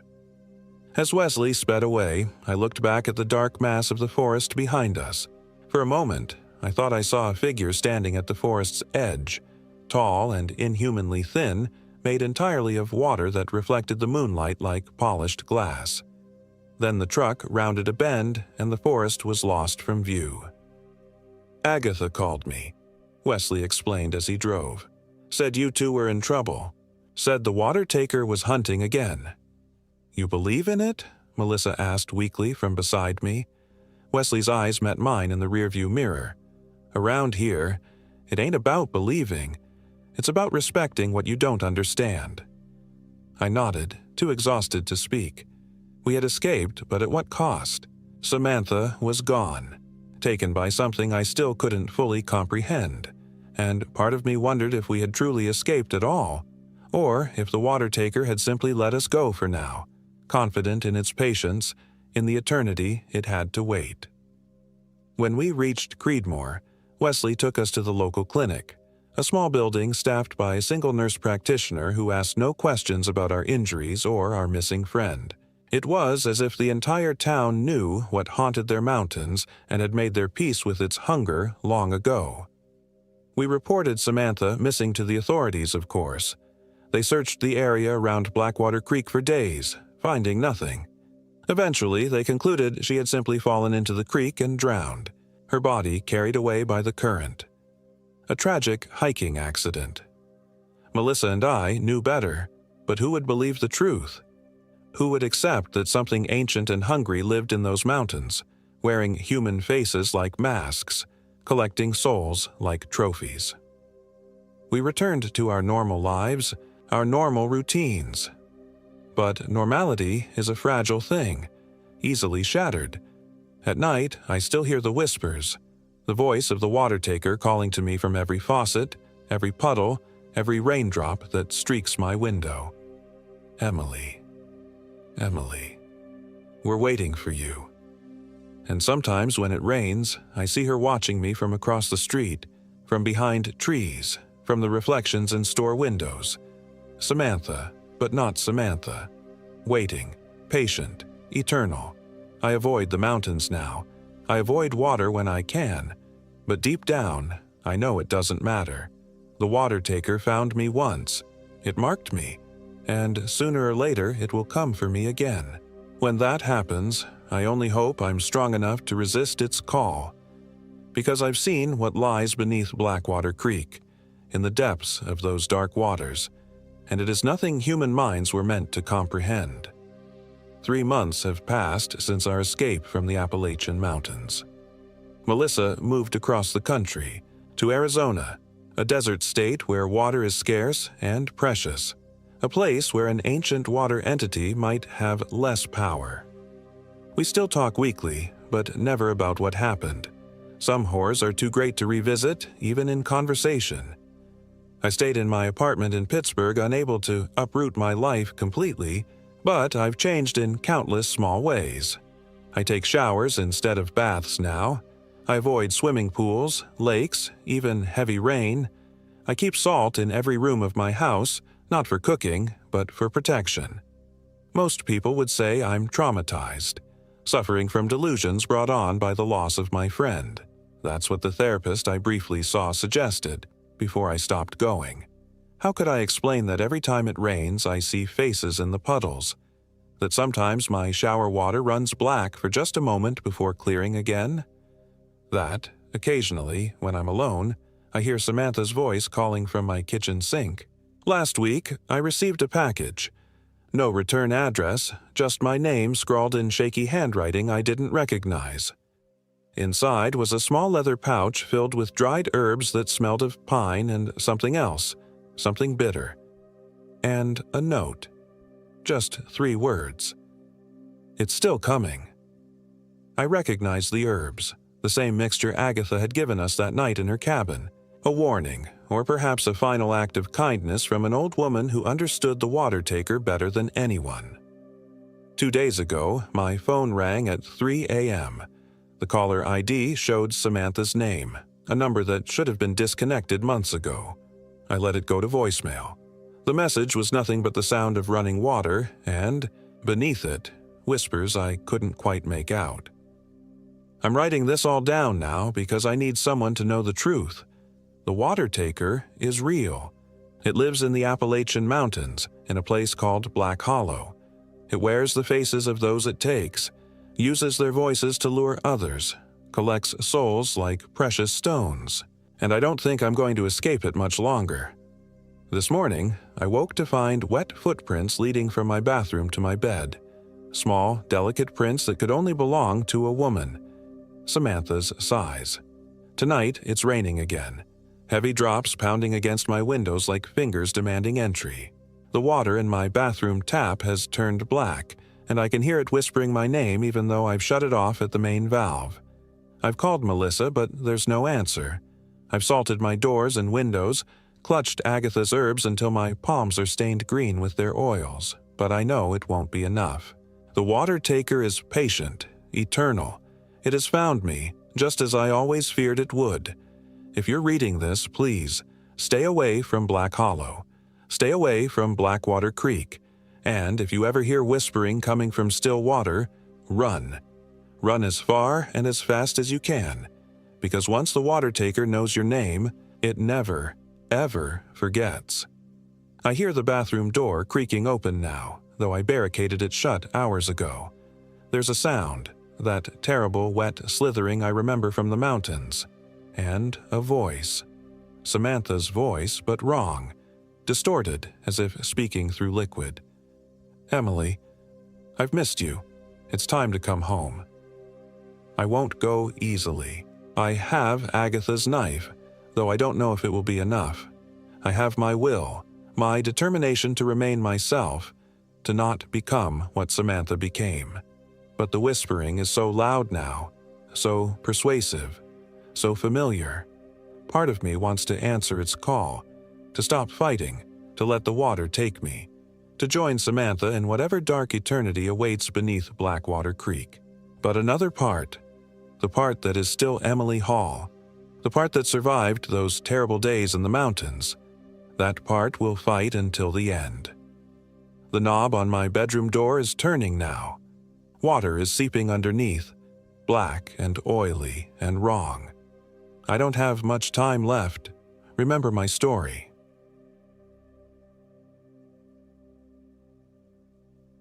My name is Michelle Young, and I am 32 years old. This happened in the remote backcountry of Monongahela National Forest, West Virginia, along the less traveled sections of the Appalachian Trail near Spruce Knob. I still wake up screaming some nights, my body drenched in sweat, the memories as fresh as an open wound. It was supposed to be a healing trip. That's what my therapist called it, a chance to process my grief over losing my sister Alicia the year before. Reconnect with nature, Dr. Walden had suggested during our last session. Find some peace in solitude. Peace, what a cruel joke that word became. I'd been an avid hiker before Alicia's accident. We both were. But after she died, after I found her that way, I'd packed away my gear and tried to forget the outdoors existed. Until that spring morning when I finally pulled my dusty backpack from the closet and decided it was time. The drive to the Seneca Creek trailhead took nearly 6 hours from my apartment in Pittsburgh. By the time I arrived, the afternoon sun was already beginning its slow descent behind the ridgeline of ancient mountains. I planned a 4-day loop through some of the most isolated sections of the forest, ending at Spruce Knob Lake. The ranger who checked my permit raised an eyebrow when I told him I was going alone. "That's pretty remote country, ma'am," he said, his weathered face creasing with concern. "Especially the Hollow Gap area. Not many folks go through there these days." "I need the solitude," I replied, not meeting his eyes. He hesitated before stamping my permit. "Well, stay on the marked trails. We had some strange incidents up near Seneca Creek last month. Probably nothing, but still." "What kind of incidents?" I asked, suddenly curious. "Missing gear, mostly. Couple hikers said they heard unusual noises at night. Probably just bears." He handed me back my permit. "Or locals having fun with out-of-towners. Either way, keep your food secured and your wits about you." I nodded, thanked him, and headed to the trailhead. The path started gently enough, winding through sun-dappled hardwood forests. The familiar weight of my pack against my shoulders and the rhythmic crunch of leaves beneath my boots felt like greeting an old friend. For the first time in months, my chest didn't feel quite so tight. The mountain air filled my lungs, crisp and clean, carrying the scent of pine and rich soil. That first day, I hiked until twilight painted the forest in dusky purples and deep blues. I set up camp in a small clearing near a creek, the burbling water a soothing companion as I erected my one-person tent and gathered wood for a fire. After a simple dinner of dehydrated pasta, I sat by the flames, watching the sparks spiral upward to join the emerging stars. My first night passed uneventfully, though I dreamed of Alicia. Not the broken body I'd found at the base of that cliff, but Alicia laughing, her hair whipping in the mountain wind as she stood triumphantly atop a summit we'd conquered together. I woke with tears on my cheeks but a strange lightness in my heart. The second day took me deeper into the wilderness. The trail grew steeper, more challenging, as it ascended toward the ridgeline. By mid-afternoon, the pleasant exertion had turned to a deep ache in my calves and shoulders. I welcomed the pain. It was honest, uncomplicated, so different from the grief that had consumed me for the past year. Around 4 o'clock, I reached an overlook that offered a breathtaking panorama of the valley below. Rolling mountains stretched to the horizon, their slopes dappled with the varied greens of early summer foliage. I paused to drink from my water bottle and check my topographic map. That's when I first felt it, a subtle wrongness that raised the fine hairs on the back of my neck. Nothing I could point to specifically, just a sense that I was being observed. I scanned the tree line behind me but saw nothing except wind-rustled leaves and patches of sunlight dappling the forest floor. "Get it together, Michelle," I muttered to myself, forcing a laugh that sounded hollow even to my own ears. "This is why you're here, to stop jumping at shadows." I continued along the ridge for another 2 hours before beginning my descent toward Hollow Gap, where I planned to make camp for the night. The gap was a deep depression between two mountain ridges, with Seneca Creek running through its center. According to my map, there was a designated camping area near the creek, one of the few maintained sites in this remote section. As I descended, the forest changed. The friendly, open hardwoods gave way to densely packed hemlocks and pines, their branches blocking much of the late afternoon light. The temperature dropped noticeably, and the air took on a damp, almost moldy quality. The path narrowed, forcing me to navigate between close-set trees and over gnarled roots that seemed to reach for my ankles with malicious intent. I reached Hollow Gap just as the last rays of sunlight disappeared. The camping area was a small clearing near the creek, surrounded by ancient hemlocks that loomed like sentinels. I quickly set up my tent and gathered wood for a fire, uncomfortably aware of how the darkness seemed to press in from all sides, thicker and more absolute than the previous night.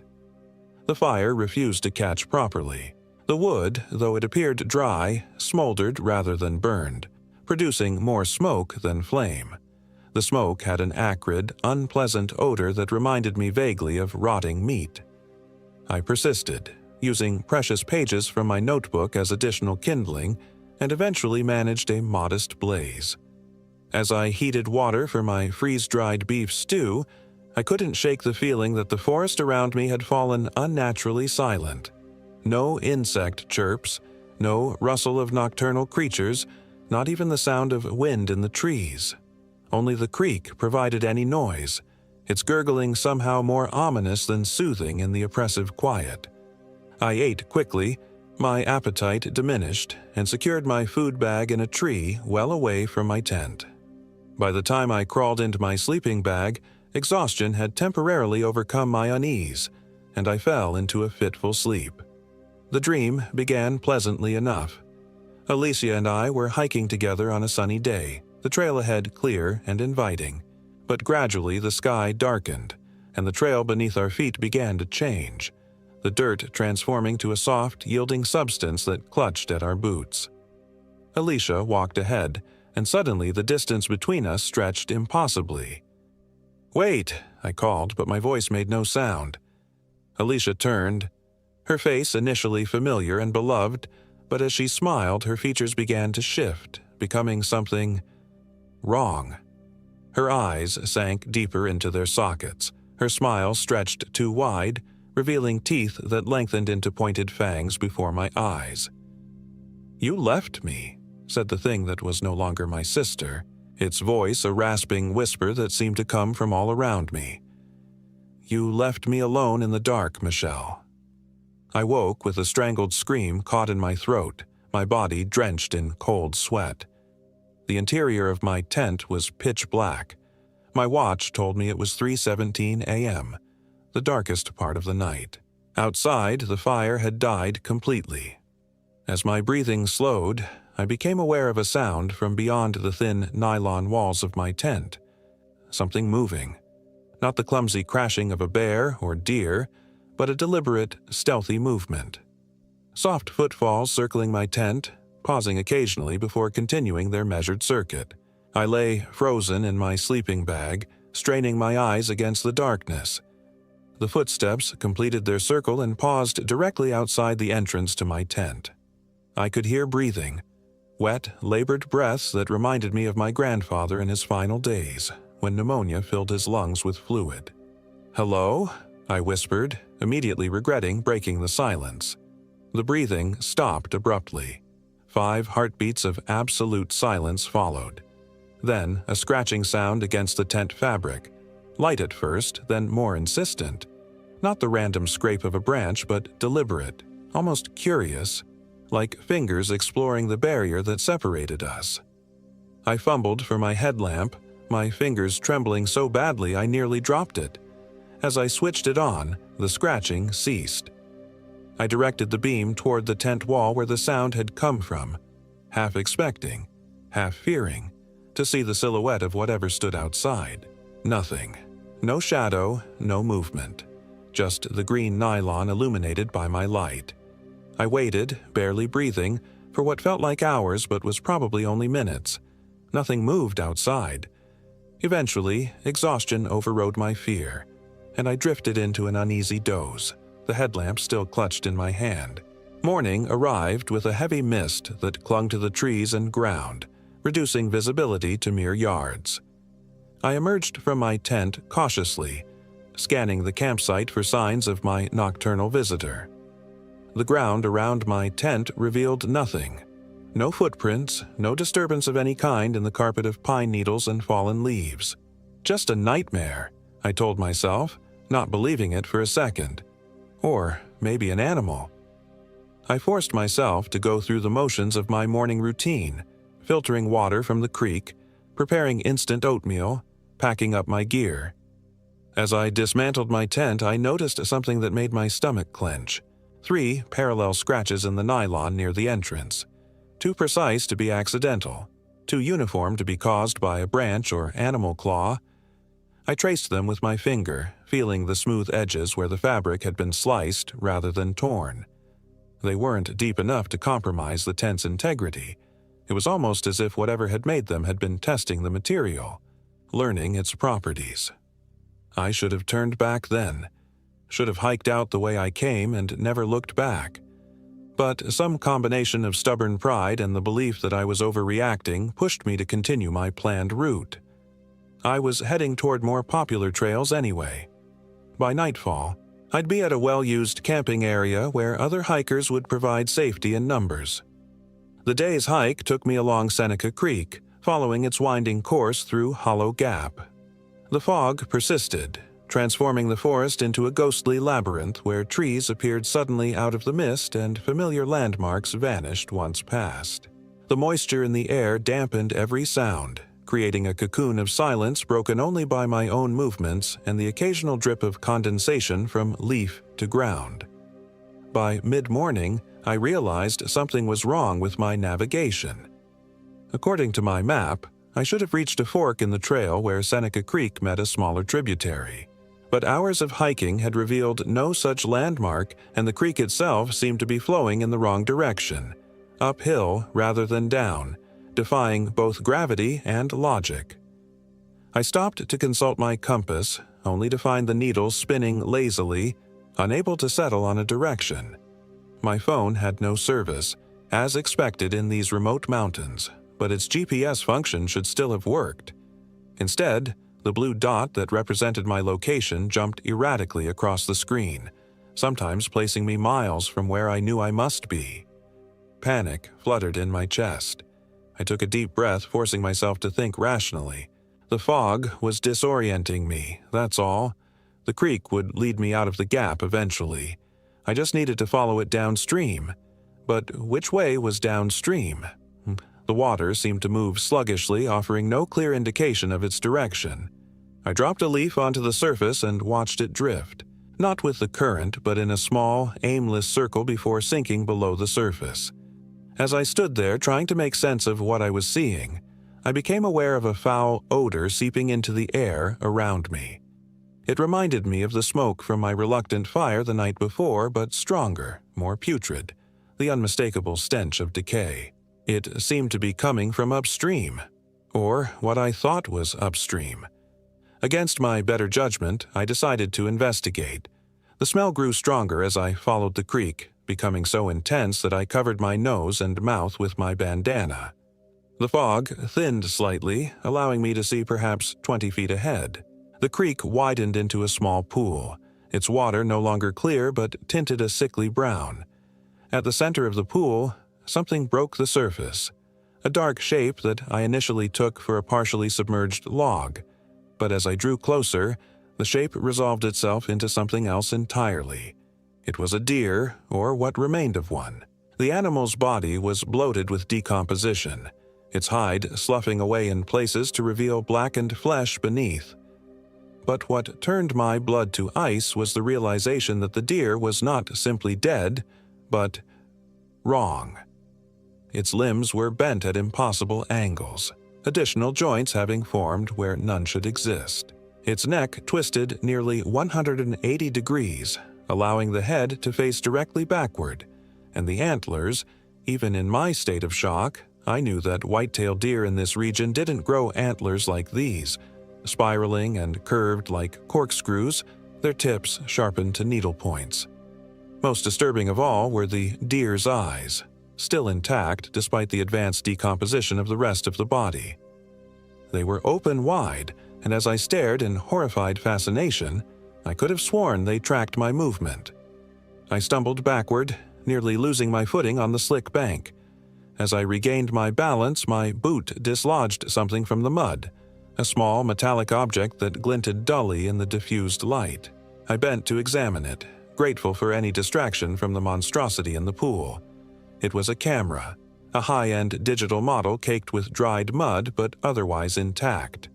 The brand name had been scratched off, and there was no identification to indicate its owner.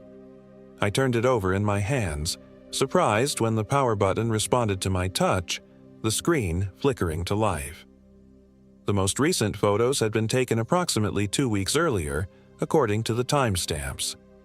They showed a young couple, a man and woman in their mid-20s, smiling in front of landmarks I recognized from earlier in my hike.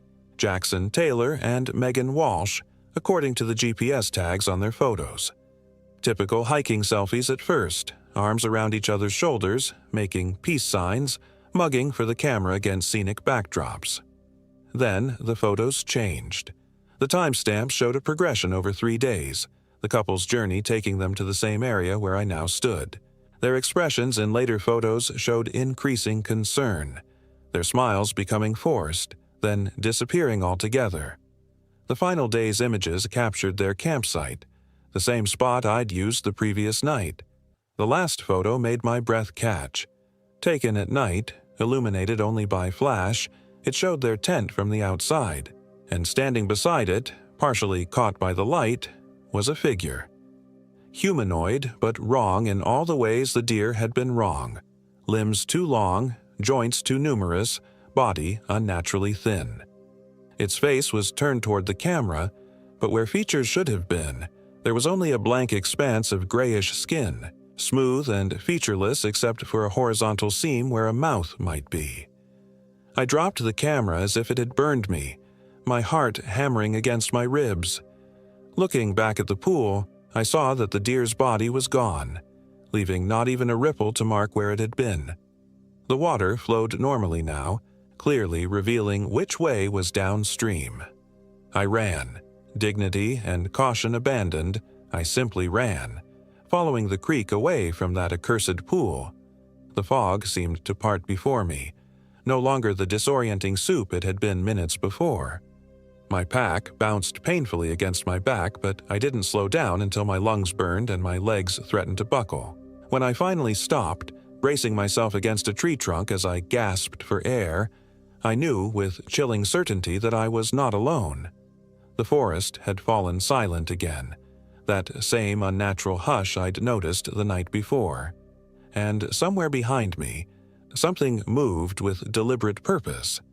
I pushed off from the tree, forcing my exhausted legs to carry me forward. The trail was clearer now, showing obvious signs of use, a small mercy that gave me hope I was nearing more frequented areas of the forest.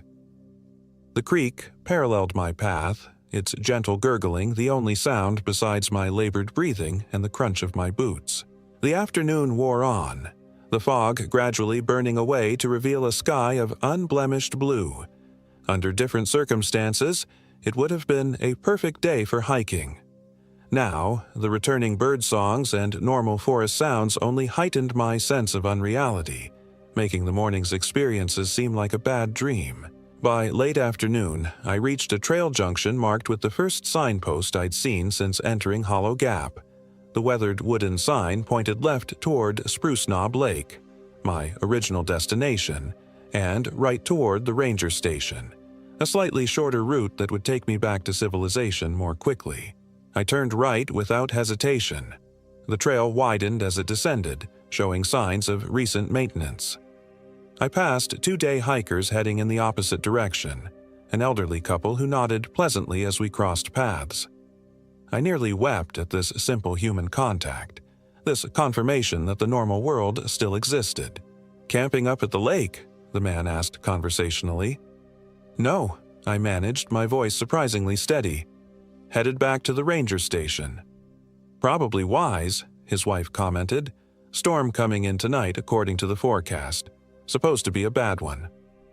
I glanced up at the cloudless sky, momentarily confused, but thanked them and continued on my way, eager to put as much distance as possible between myself and Hollow Gap before nightfall.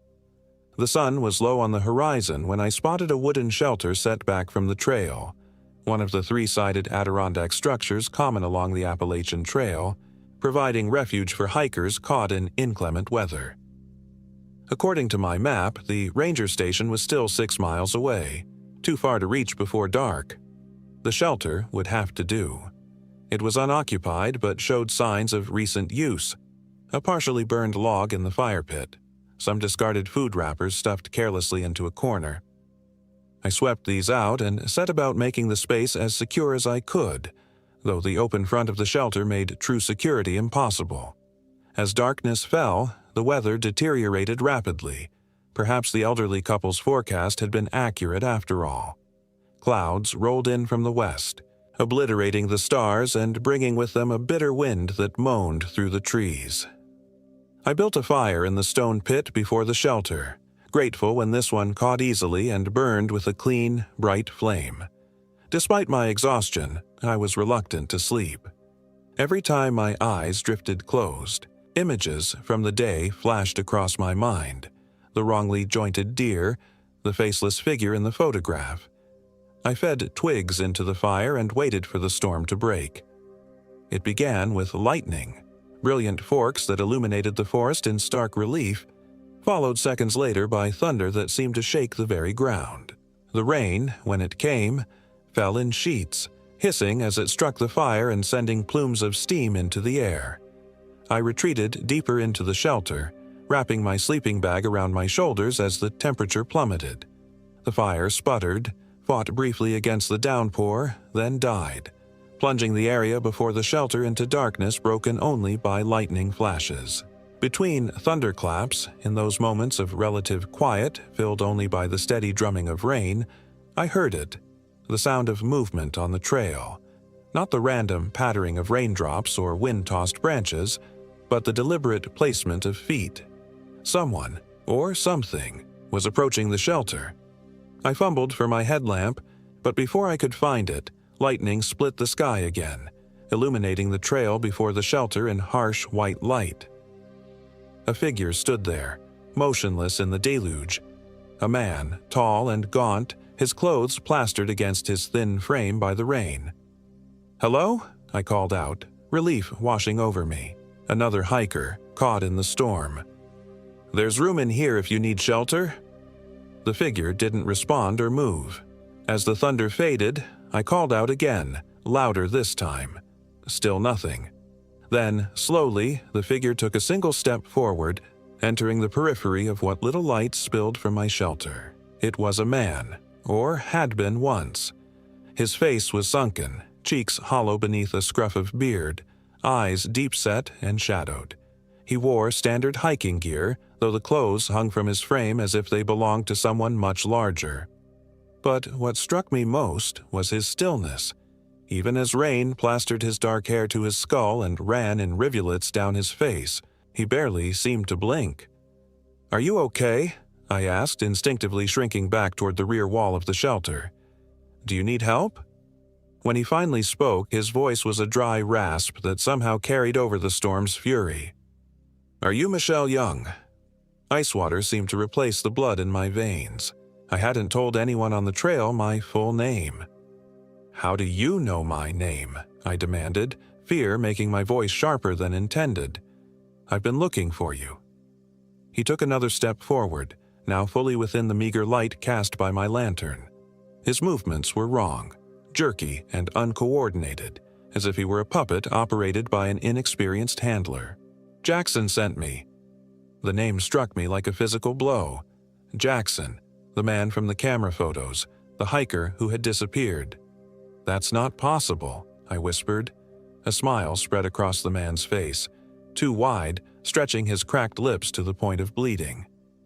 "Nothing is impossible in Hollow Gap. Michelle, haven't you learned that yet?" He cocked his head at an unnatural angle. "You have something that belongs to us. The camera. Jackson wants it back." My hand went instinctively to my pack where I'd stowed the muddy camera after my panic subsided. "Who are you?" I asked, playing for time, my mind racing for a way out of this situation. "Thomas Davis," he replied, the name falling from his lips like an ill-practiced line. "I'm a hiker, like you." His eyes, which had been fixed on my face with uncomfortable intensity, suddenly rolled upward, showing only whites for a moment before returning to normal. "Jackson and Megan are waiting. They sent me to bring you to them." "They're alive?" The question escaped before I could stop it, a foolish display of the hope I couldn't quite suppress. Thomas's smile widened impossibly further. "Alive is subjective. In the hollow. They're changed. Like me." His head twitched violently to one side. "Better, and you will be too." Lightning struck nearby with a deafening crack, momentarily blinding me. When my vision cleared, Thomas stood directly before the shelter, not 3 feet away from me, though I hadn't seen or heard him move. "You shouldn't have come here, Michelle," he said, his voice suddenly different, higher, with a sing-song quality that raised the hairs on my arms. "But since you did, you have to meet the Hollow Mother. She's been so hungry since the Rangers started warning people away." He reached for me, his arm extending toward my ankle. I kicked out reflexively, my boot connecting with his reaching hand. There was a crack. Not the sound of breaking bones, but something harder, like snapping wood. Thomas didn't flinch or cry out. He looked down at his hand, now bent at an impossible angle from the wrist, a jagged splinter of what looked like white wood protruding from the torn skin. The wound didn't bleed. "That was rude," Thomas said, his voice dropping to a guttural growl. "The Hollow Mother doesn't like rudeness." I scrambled backward, knocking over my pack in my haste. The camera tumbled out, sliding across the wooden floor of the shelter. Thomas's eyes fixed on it, his ruined hand momentarily forgotten. "Yes," he hissed. "That's it. That's what she wants." I lunged for my trekking poles, still leaning against the wall where I'd placed them earlier. Gripping one in each hand, I faced Thomas, the lightweight aluminum suddenly feeling inadequate against whatever this thing was. "Stay back," I warned, jabbing one pole forward for emphasis. Thomas looked from the camera to me, calculation evident in his unnaturally still expression. Then he smiled again, and the smell hit me, that same rotting odor I'd encountered by the pool, now emanating from him in waves. "The camera, or you," he said simply. "The Hollow Mother must be fed." Another lightning flash, another moment of blindness. When my vision returned, Thomas was gone. So was the camera. I spent the remainder of that terrible night huddled in the back corner of the shelter, trekking poles clutched in white-knuckled hands, jumping at every sound carried by the storm. Sleep was impossible, even after the rain subsided to a gentle patter shortly before dawn. The rising sun revealed a washed-out landscape, the trail before the shelter transformed into a shallow stream by the night's deluge. Of Thomas Davis, there was no sign, no footprints in the mud, no indication anyone had stood before my shelter in the storm.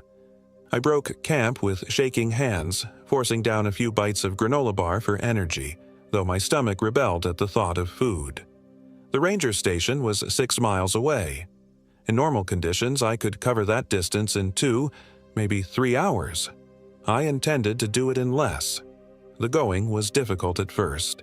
The trail had suffered in the storm, with small washouts and downed branches creating obstacles every few hundred yards. But as the sun rose higher, burning off the lingering mist, my spirits lifted marginally.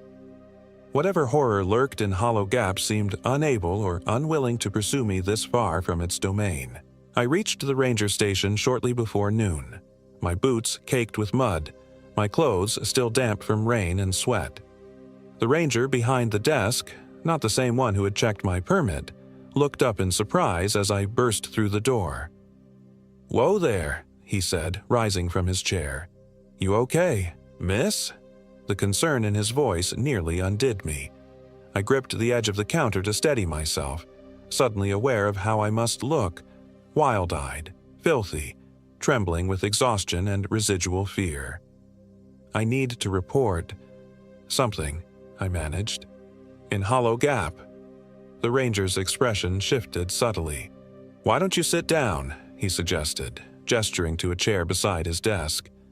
"I'll get you some water." As I sank gratefully into the chair, he filled a paper cup from a dispenser in the corner. "Now," he said, returning to hand me the water.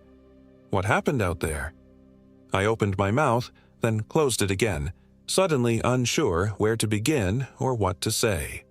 How could I explain the wrongness of Hollow Gap, the deer with too many joints, the man who wasn't a man? It sounded insane even in my own mind. "I think I may have found evidence related to those missing hikers," I said finally, opting for the most concrete fact I could offer. "Jackson Taylor and Megan Walsh. I found their camera." The ranger's eyebrows rose. The couple from Ohio? They were reported missing about 2 weeks ago. He leaned forward. Where's this camera now? It was stolen, I said, knowing how it sounded. Last night during the storm, a man, he said his name was Thomas Davis. He took it. Thomas Davis, the ranger repeated, writing the name in a notebook. Can you describe him? I did my best, leaving out the unnatural movements, the wooden bone, the impossible smile. Even sanitized, my description made the ranger frown. Doesn't match any of our registered hikers, he said, but there are a lot of access points to these trails. Could have come in from anywhere. He studied me for a moment. Was there anything else unusual you noticed? Anything that might help us locate Taylor and Walsh? A hysterical laugh bubbled up in my throat, which I disguised as a cough. Unusual didn't begin to cover what I'd experienced. They were camping in Hollow Gap, I said. The same site I used 2 nights ago. And there's something wrong with that place. With the whole area. I hesitated, then added, Did you know the compass doesn't work there? Or GPS? The ranger's expression darkened. There have been reports of unusual magnetic interference in that region, he acknowledged. We've actually been discouraging hikers from using those trails until we can investigate further. Magnetic interference doesn't explain what I saw, I insisted, immediately regretting my words when I saw the skepticism creep into his eyes. And what exactly did you see, Miss Young, Michelle Young? I took a deep breath. I don't know what I saw, but it wasn't natural, and I think Taylor and Walsh encountered it too. The last pictures on their camera. I trailed off, remembering that I no longer had the evidence. The ranger was watching me with what looked increasingly like pity. Ms. Young, given extreme stress and isolation, it's not uncommon for hikers to experience heightened anxiety, even hallucinations. Especially after a traumatic event like finding personal effects of missing persons. I'm not hallucinating, I snapped, anger momentarily overriding my exhaustion. There's something in those woods, something that's taking people. The ranger held up his hands in a placating gesture. I'm not dismissing your concerns. We take all reports seriously, especially when they might relate to missing hikers. I'll certainly document everything you've told me and pass it along to the search teams. He was humoring me. The realization was both infuriating and somehow relieving. If he didn't believe me, he wouldn't go to Hollow Gap. He would be safe. Is there someone I can call for you? He asked gently. Someone who can pick you up? I shook my head. No, I have my car at the Seneca Creek trailhead. That's about 15 miles from here by road, the ranger said.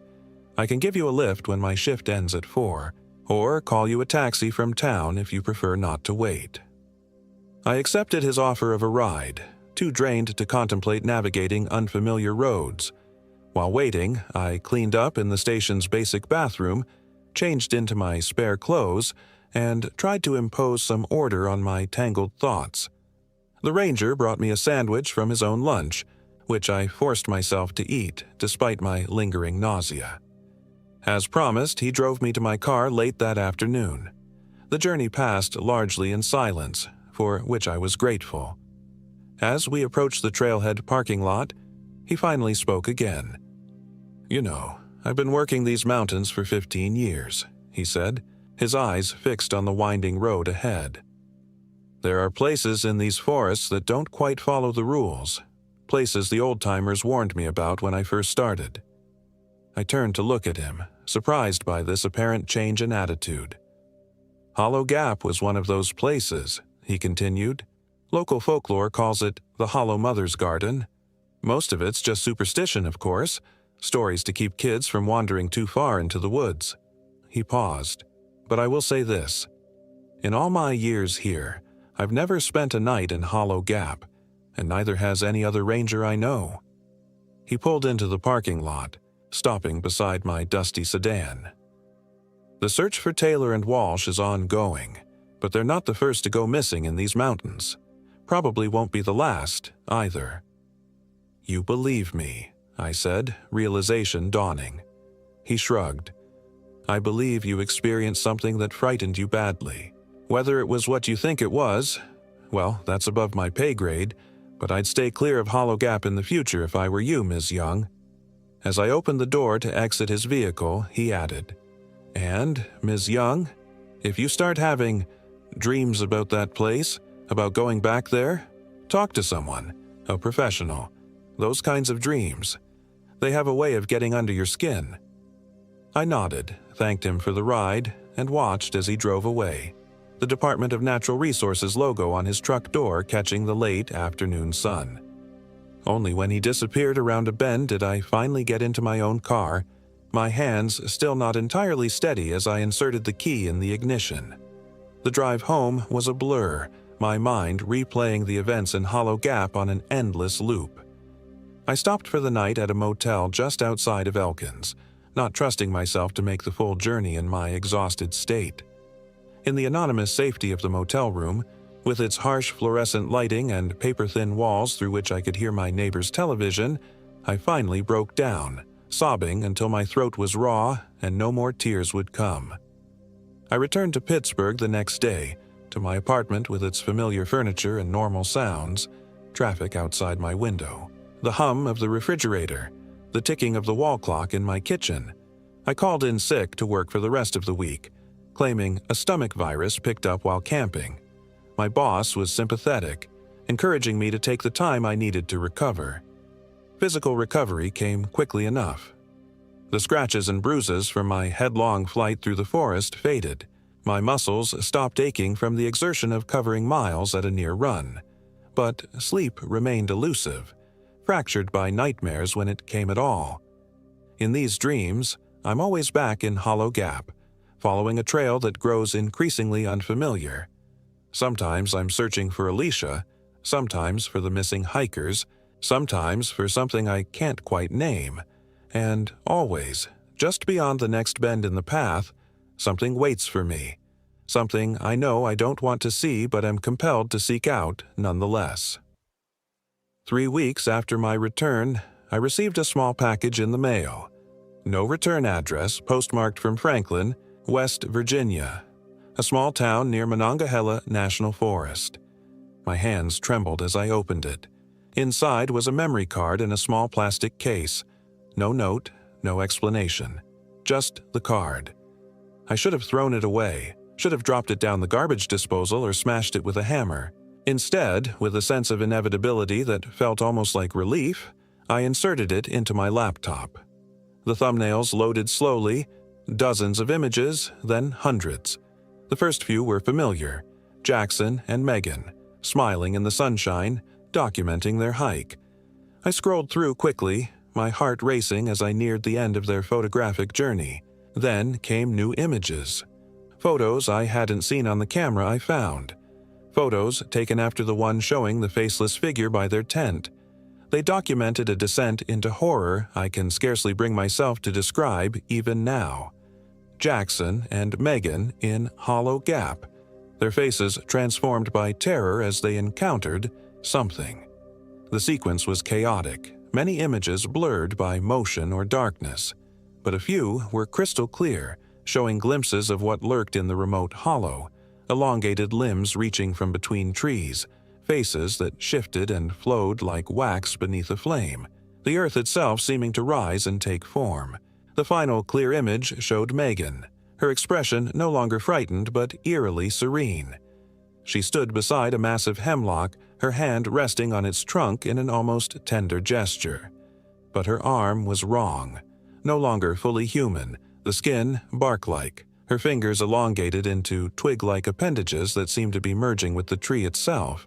The last photo was of Thomas Davis, the man who had confronted me at the shelter. In the image, he stood in front of a mirror, his shirt off, revealing a torso that was more wood than flesh, rough bark spreading across his chest from a knothole over his heart. His expression was one of rapturous acceptance as he captured his own transformation. Following the photos were several video files. My cursor hovered over the first one, my better judgment warring with a compulsion I couldn't explain. In the end, curiosity won. Or perhaps something darker, some subtle influence that had followed me from that accursed place. The video began with Jackson's face filling the frame, his features gaunt, eyes sunken with exhaustion or illness. When he spoke, his voice was hoarse, as if he'd been screaming. "If anyone finds this," he began, "stay away from Hollow Gap. There's something there, something old and hungry." He glanced over his shoulder, then leaned closer to the camera. "It got Megan first. I thought she was just tired, or maybe had picked up a parasite from the water. She started having dreams, talking about the Hollow Mother calling to her." He ran a trembling hand through his dirty hair. "By the time I realized something was really wrong, she was changing. Physically changing. And now it's happening to me too." He pulled down the collar of his shirt, revealing the same knothole I'd seen in the photo of Thomas, though smaller, just beginning to form. I can feel it growing inside me, replacing me, cell by cell. And the worst part is, part of me welcomes it. The video cut abruptly, then resumed showing a different setting. Deeper in the forest, the light filtered green through a dense canopy. Jackson now looked significantly worse, his skin taking on a grayish wooden texture, his movements stiff and unnatural. "The Hollow Mother is ancient," he said without preamble, his voice now containing an odd resonance, as if multiple voices spoke in imperfect unison. "She was here before the mountains rose, before humans walked these lands, and she hungers for consciousness, for the spark of awareness that she herself lacks." He smiled, a terrible stretching of his face that reminded me all too vividly of Thomas. "She takes us into herself, absorbs what makes us human while leaving our memories, our identities as echoes, seeds to lure others." His gaze shifted, focusing on something beyond the camera. "Megan is almost fully transformed now. I will be soon, and others will come, despite the warnings. They always do." His eyes returned to the camera, and for a brief moment, I saw a flicker of the real Jackson, terrified, trapped within a body no longer fully his own. "Run," he whispered. "If you're watching this, run, before the dreams begin." The video ended there. I sat motionless before my laptop, the room around me suddenly alien and threatening despite its familiarity, because I knew, with a certainty that transcended rational thought, that the dreams had already begun. That night, as I finally fell into exhausted slumber, I dreamed of Hollow Gap once more. But this time, I wasn't alone. Alicia walked beside me, though her movements had the same wrong quality I'd seen in Thomas and Jackson. And as we descended into the gap, she turned to me with a smile that stretched too wide. "The Hollow Mother is waiting, Michelle," she said, her voice layered with others. Jackson, Megan, Thomas, and something else, something ancient and hungry. "She's been waiting for you since you first found me at the bottom of that cliff." I woke screaming, my sister's name on my lips. Dawn was breaking, pale light filtering through my blinds. My phone was in my hand, though I had no memory of reaching for it. The screen showed a map application open, a route plotted from Pittsburgh to the Seneca Creek trailhead. With hands that shook so badly I nearly dropped the device, I deleted the application from my phone entirely. Then I showered under water hot enough to scald, scrubbing my skin until it was raw, as if I could wash away the lingering touch of Hollow Gap. That day, I made 2 decisions. First, I made an appointment with a trauma specialist, not my regular therapist, but someone recommended for work with those who've experienced life-threatening situations. Second, I booked a flight to San Diego, as far from the Appalachians as I could reasonably go without leaving the country. Before I left, I wrote down everything that had happened, every detail I could remember. I sent copies to the Monongahela National Forest headquarters, the West Virginia State Police, and the families of Jackson Taylor and Megan Walsh. I don't know if anyone believed me. I don't know if anyone even investigated. Part of me hopes they didn't, that no one else has ventured into Hollow Gap searching for answers they're better off not finding. It's been 8 months since I fled Pittsburgh. The dreams haven't stopped entirely, but they've grown less frequent, less vivid. My therapist calls it progress. I call it distance, as if whatever dwells in Hollow Gap has a reach that attenuates over miles.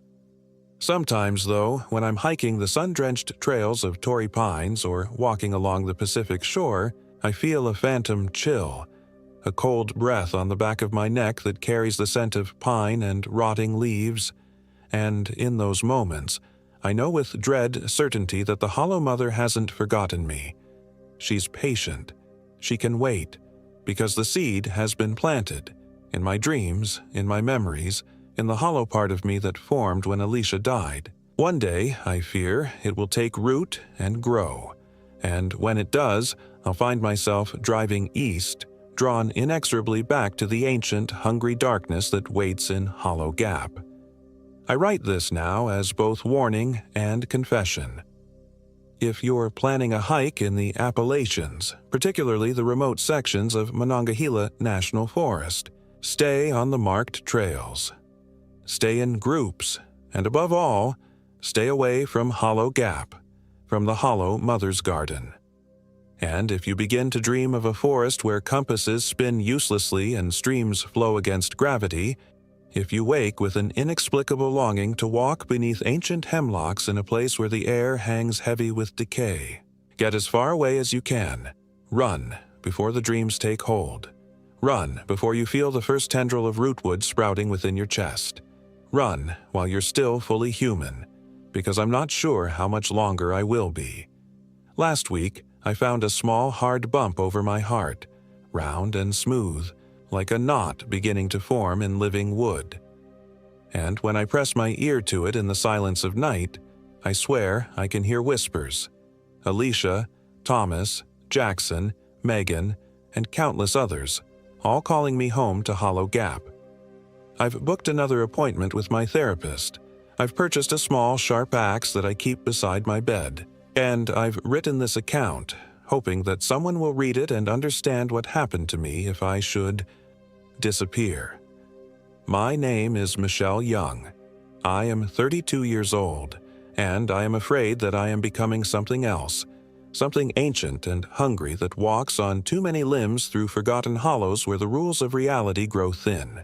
If you're reading this and you know someone who's gone missing in the Appalachians, someone who was last known to be hiking alone through remote wilderness, I'm sorry, they might still exist after a fashion, but they belong to the Hollow Mother now, and may God help me, part of me longs to join them.